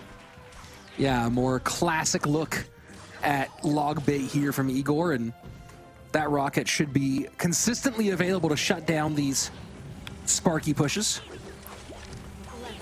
Yep, and great recognition there from Igor that there would be a minions prediction in the middle from Sub, placing that Inferno Dragon right, Inferno Tower right against the wall. Great combination here with the Electro Spirit to get this damage on the tower. Igor playing an absolute gem so far. Log to protect the Princess for just a little bit. Gang to hold here. And does he rocket this? Or does he just defend it? And he'll just choose to defend here. Sparky does get taken off by the log, and the lead continues to open wider and wider. Yeah, it's one of those things when you're playing the Sparky, you want to play your Sparky super hot into... That's a rocket on just minions, and if I'm Sub, I'm going to be breaking this bridge right now, and that's exactly what we're going to be seeing. Is there going to be enough elixir for an Inferno Tower now? Yes, there is, but there's minions right on top of here now. This looks like it's going to overwhelm. Oh, no. What a wild rocket. That has to have been a misclick, I'm assuming? I mean, I don't know if it was just a misclick or just a just a Chief Pat Rocket, but just uncharacteristic of Igor by all means. And this Mother Witch being protected is absolutely terror for Igor. Knight, thankfully for him, is able to take it out. Igor lives to fight another day, and great job from Sub here, keeping pedal to the metal, making him cycle back to another bomb Inferno Tower, but he's not doing so, and that, yeah, coming back to bite him in the end, has to use it at the end. And this opens the door for Sub to cycle back to another Goblin Giant quickly here and try to punish Igor for not using that Inferno Tower at the first chance that he could have. Let's see if he chooses to protect this princess. Instead, lets the Lumberjack do what it wants and does need to control here. Plays the Knight right on the Sparky, absorbs the shot, and finally back on offense for a moment here is Igor, but those arrows completely in cycle and ready for the job. Yep, Mother Witch does spawn a piggy from the Electro Spirit, something that's definitely going to be super fortunate for Sub. Igor's doing a great job now at protecting the princesses. Two of them down, and what an Inferno Tower there to pick up the Mother Witch and the Goblin Giant as well. Could the disaster have been averted here? Igor looking to hold on and turn this around. Is there a big spell on Sub's end? What is his last card? Fireball. Okay, so just gotta protect here. Rocket's gonna put this in 346 plus log. Arrows plus log plus maybe a piggy shot could do something, but yeah, I was gonna say the Goblin Barrel's gotta force something out. Even if he used that fireball on offense, would have been 207, leaving that tower at 83 HP. Would have been a nail biter, but in the end, Igor still takes game one in our grand finals. And a great pickup there after what had looked like a phenomenal situation, and this Rocket just doesn't really get anything. 6 elixir in the eye of the storm, and this one nearly slipped away from Igor. And would you chalk this up to a phenomenal sequence to recover, or was the matchup just this much in his favor? It was definitely Igor slipped. Igor he landed hard, but he was able to get back up. And I think the key moment of getting back up was that last Goblin Gang to pick up Sub's Knight, where he placed it low when Sub placed a high Mother Witch at the bridge. If Igor had placed a high Goblin Gang to pull that Knight towards the middle like we usually see players do, that could have been a completely different story. We see 5 pigs spawned, end of the game. But because he played it low, that prevented pigs from being spawned and saved the game for Igor. So interesting situation here as we go into game number 2. Inferno Tower gone for Igor. Rocket not really a concern, and this is a great situation for Igor as not much of that crosses over. Mother Witch, Evo Knight, but more importantly the arrows and Fireball all out here for Sub in this one. What kind of openings do you see for Igor now after you saw what Sub played in game 1? I mean, Igor's just been all over the place. He opened with Mortar Graveyard in the last set, which actually really got me happy. I haven't seen that deck in a while, and that was a really great sight to see. So, I mean, looks like he's going to be playing some minor bats here, sticking to his roots a little bit, but truthfully, he's playing with such confidence today that I wouldn't be surprised to see him play anything. Well, Bats, Valk, Archer Queen for Igor here, and has to be talked about more. And Mortar, there you go. Mortar, good. It's so fascinating, and maybe a big part of it is because how many Evos take up the same job as a lot of the champions do. We just don't see champions anywhere near as much, right? A lot, like when you look through the games today, so many without champions. The Archer Queen not used very much. Golden Knight kind of used surprisingly a lot today. But the 3-card cycle has become such a smaller factor now in the face of evolutions. Yeah, I mean, it's interesting to see just how much the game has changed over time. Champions in their day and age when they were introduced were everything. You know, it was Archer Queen, Golden Knight, and Mighty Miner. Now it's just Evos. It just seems like they've put champions to the side, and it's Evos that have taken the main stage. Well, let's see if the 3-card cycle with Archer Queen can be impactful here for Igor today. We saw the Archer Queen take a win almost all on her own earlier. Can she go ahead and do more of that here today? Miner and Bats in the middle to control. Does miss some of the pull there on those recruits, so guards have to come out, and they will stop the wall breakers, but that's a full Miner attack on the left-hand side. Yep, lots of damage for Sub, and I mean, if Sub has Bomb Tower, it's going to be a lot of stability that he's going to have at defending this mortar. And with this advantage that he has, not counting Igor out just yet, just because of how much of a track record he has with playing these mortar decks. But Sub with this much of an advantage and the caliber of player he is, and the utility of Evo recruits, just doesn't feel like he's going to be able to push this one back. But however, Evo mortar on the board, and it's protected. Valk plus Bats trying to get more protection here. The recruits do drop their shields, put some damage down, and the Evo mortar not going to get a shot on the tower, but some good damage in the left-hand lane for Igor and back to mortar, but the damage on the bottom left-hand side by Sub might be too much to overcome. Yeah, and he's already back to another recruits, but these recruits could be a dangerous weapon if Igor is able to stabilize with an Archer Queen in the middle like that, get value out of it, protect it, and transition that into cycling back to Evo mortars. Could come back to bite Sub, and that's what he's trying to do. Looks like he's trying to get back to an Evo mortar, protect it with an Archer Queen, and really just get the whole kitchen sink down on that right-hand side. He knows that he can't just do a half and half push. He really has to commit to it. This isn't one of those control and chip games. This is one of those, okay, Evo mortars, what's gonna take to bring this one back, because I am down a lot and I need to really pull it together for this one.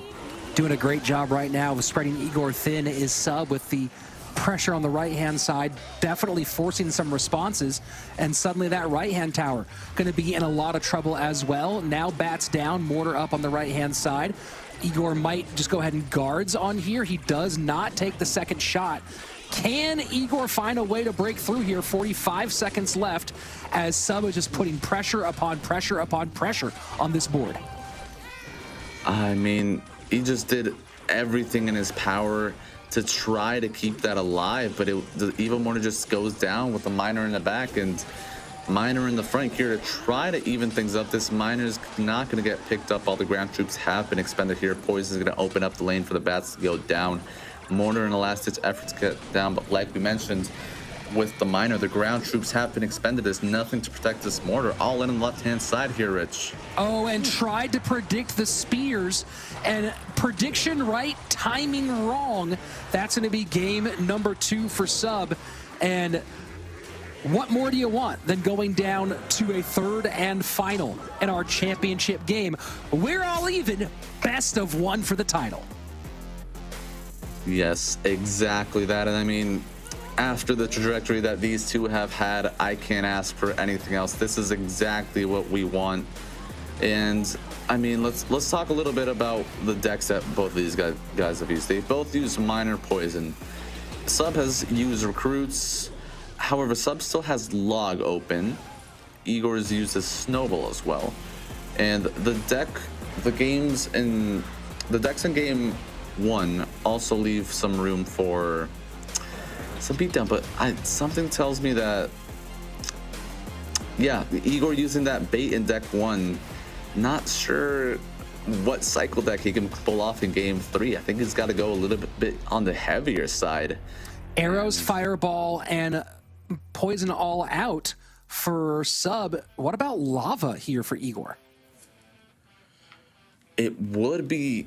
It could be very useful, especially considering all the spell expenditure that you just mentioned. But I mean, is Igor that guy to pull out Lava in game 3?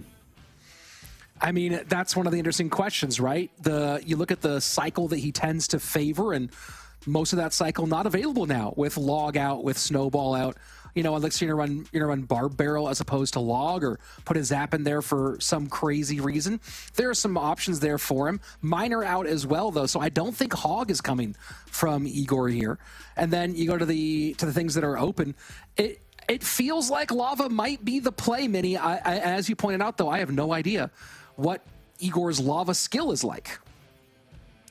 Yeah, I haven't seen him play Lava in a minute. And I mean, based on what we've seen today, I could probably expect maybe some Graveyard, or maybe he goes with Recruits himself, you know, but Sub, he has the cycle avenue open. So, but hey, it could be. It could be. Is he him? Mother Witch is out, so the Graveyard could be an interesting pick here. Sub looking like Hog. Did have the Log still available. Okay, looks like it could be Ram Rider, maybe? Spam, yeah. Does this Musketeer get protected? Yes, that Musketeer is going to survive. It's Golem from Igor. Wow. Something I expected in the slightest, but that is going to be... okay, so the pump is just not going to work. We've seen this matchup in CR, or I believe in Royal Masters, between Clown and Muhammad Light, and I believe it was Mo who was rocking Golem, and Clown just really out pressured him with the Hog Rider. But I don't know. How is Igor's Golem? There's no way that Igor, I mean, maybe there is a way. I cannot imagine looking at the spells being used so far by Sub and picking a pump deck when Earthquake is one of the most likely options to be picked in Game 3. I mean, hey, if it's Golem Lightning, that is absolutely game-changing. But It's a pump deck, wow. Yeah, that's no bueno for Igor. That's not only a negative elixir trade, that's going to shift the tempo here for Sub and prevent Igor from... Oh. Is he just going to tower trade here? I think he might just... Looks like it. Here we go. Full send on the right-hand side. All the chips on the table for the 2019 CRL World Champion. So how does Sub build his defense here? Right? I mean, he gets the Evo Mortar down. These Barbs are going to get in there and cause a bit of a problem. Lumberjack all the way inside. Musketeer going to go to work on the Electro Dragon, but that all gets pulled together. This is going to be a lot. That was the key to the defense right there, taking that Electro Dragon out. But this Rage is doing an absolute number. And hold on, I think he thinks the tower's been taken, but it hasn't. Oh no. Little miscalculation here by Igor, who maybe just did not add in the little extra juice that was needed.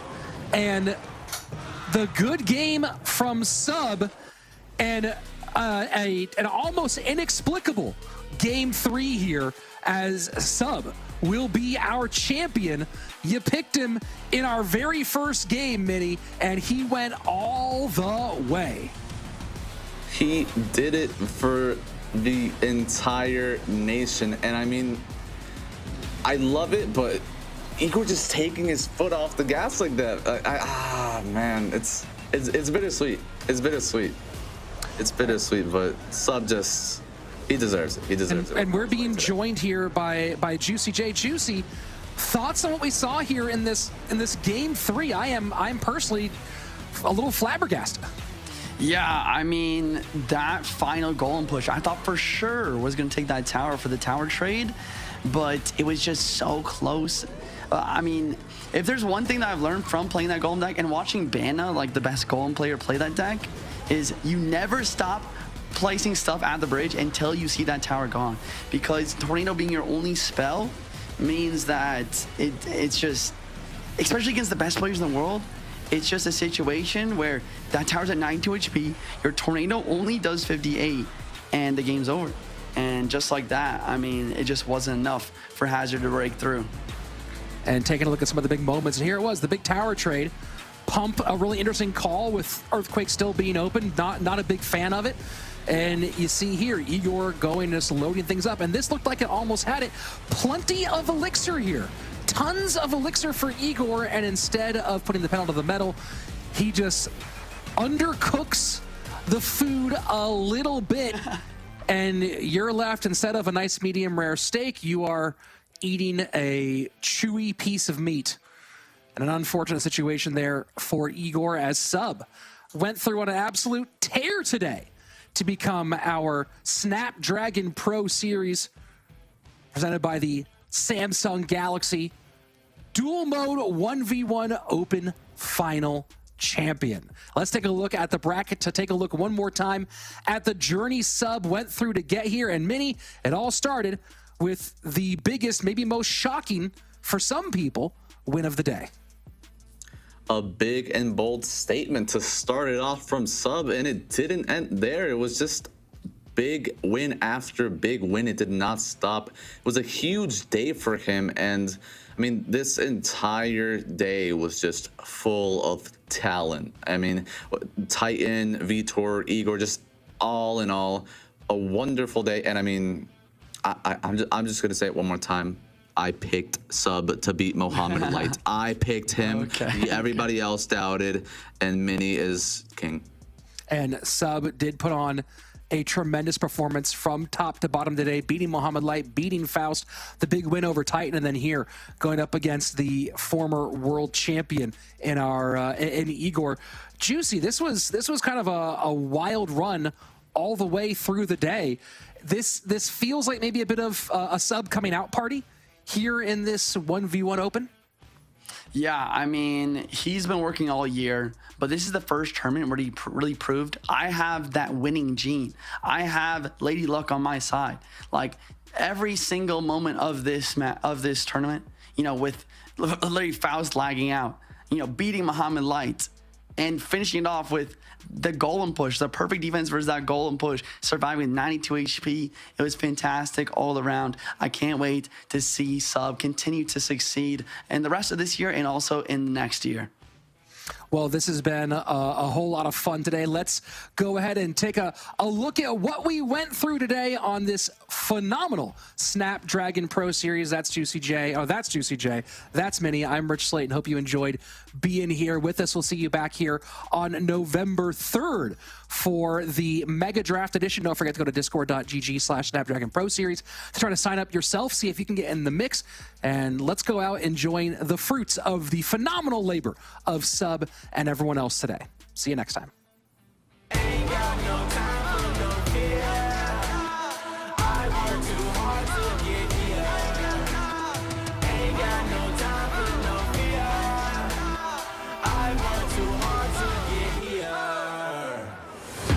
Got the time, put me in, coach. I've been going hard, time to let it show. Everything raw, give it to me now. Let me have the spot, man, it's going down. Gotta get it here, I don't wanna wait. Take what I want, then I go train. Gotta get a win, I won't lose the game. This is my year, I ain't gonna break.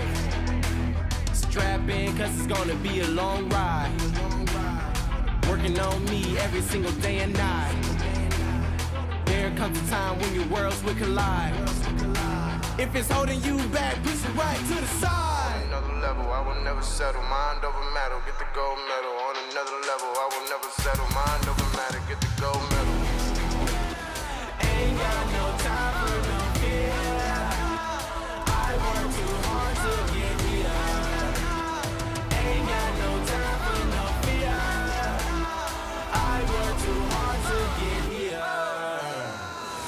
On another level, I will never settle. Mind over matter, get the gold medal. On another level, I will never settle. Mind over matter, get the gold medal. On another level, I will never settle. Mind over matter, get the gold medal. On another level, I will never settle. Mind over matter, get the gold medal.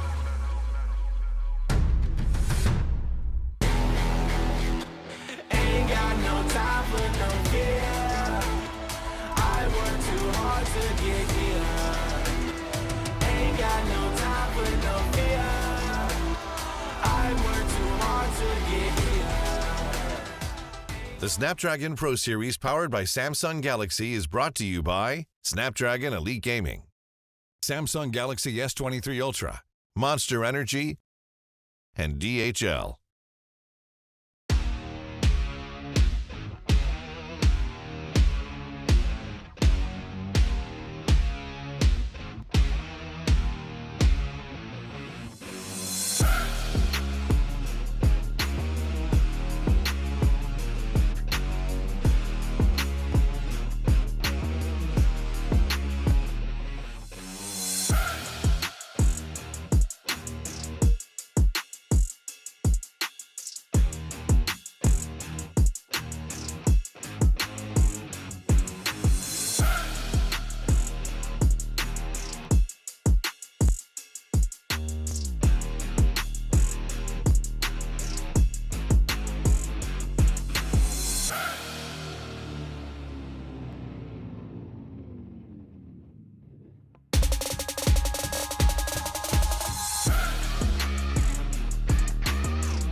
Welcome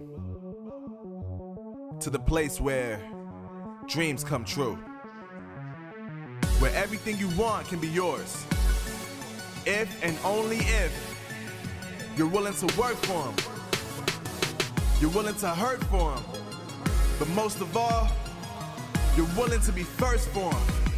Ha! Look, I'm going straight to the top. I don't know how I would stop, like it or not. I got some goals that I'm hitting. You hear what I'm spitting? It's hot. Look what I got. Whole lot of passion and pain. The road to success is insane. Stay out my lane, cause I'm on a mission. I'm getting what stands in my way. Yeah, I'm a beast. I wouldn't play with me, baby. The way that I'm training is crazy, and I do it daily. You wanna talk about drive? I got more drive than Mercedes. I've never been lazy. I'm in the room, it's a red alert. You wanna compete? Well, get better first. I got 10 toes in the dirt, push through the hurt just to show them my worth. I'm the best. Yeah, I'm the best. I never stress. I know what's next. I'm who they test, like we playing chess. But I'm unimpressed, so now let me flex. Ha. Yeah, I'ma work through the struggle and hurt, cause I know my worth, and I gotta be first. Ha. Yeah, I gotta be first. Look, I don't want anyone's sympathy. I understand what it's meant for me. I give my focus and energy. If it's meant to be, then it's meant to be. But mentally, I'm undefeated. They hear that and say I'm conceited. Like there's no reason. Like I don't beat them and come back again just to teach them that when you work under pressure, you reach higher measures. They'll try and bring you down, but you cannot let them, and only get better and focus on cheddar. Eye on the prize and you'll become a legend. Like, when I'm in the room, it's a red alert. You wanna compete? Well, get better first. I got 10 toes in the dirt, push through the hurt just to show them my worth. I'm the best. Yeah, I'm the best. I never stress. I know what's next. I'm who they test, like we playing chess. But I'm unimpressed, so now let me flex. Yeah, I'ma work through the struggle and hurt, cause I know my worth, and I gotta be first. Yeah, I gotta be first. They don't know what's gotten into me, how'd I turn pain into energy. Through all the struggle and hurt, remember my worth, and that's why I gotta be first.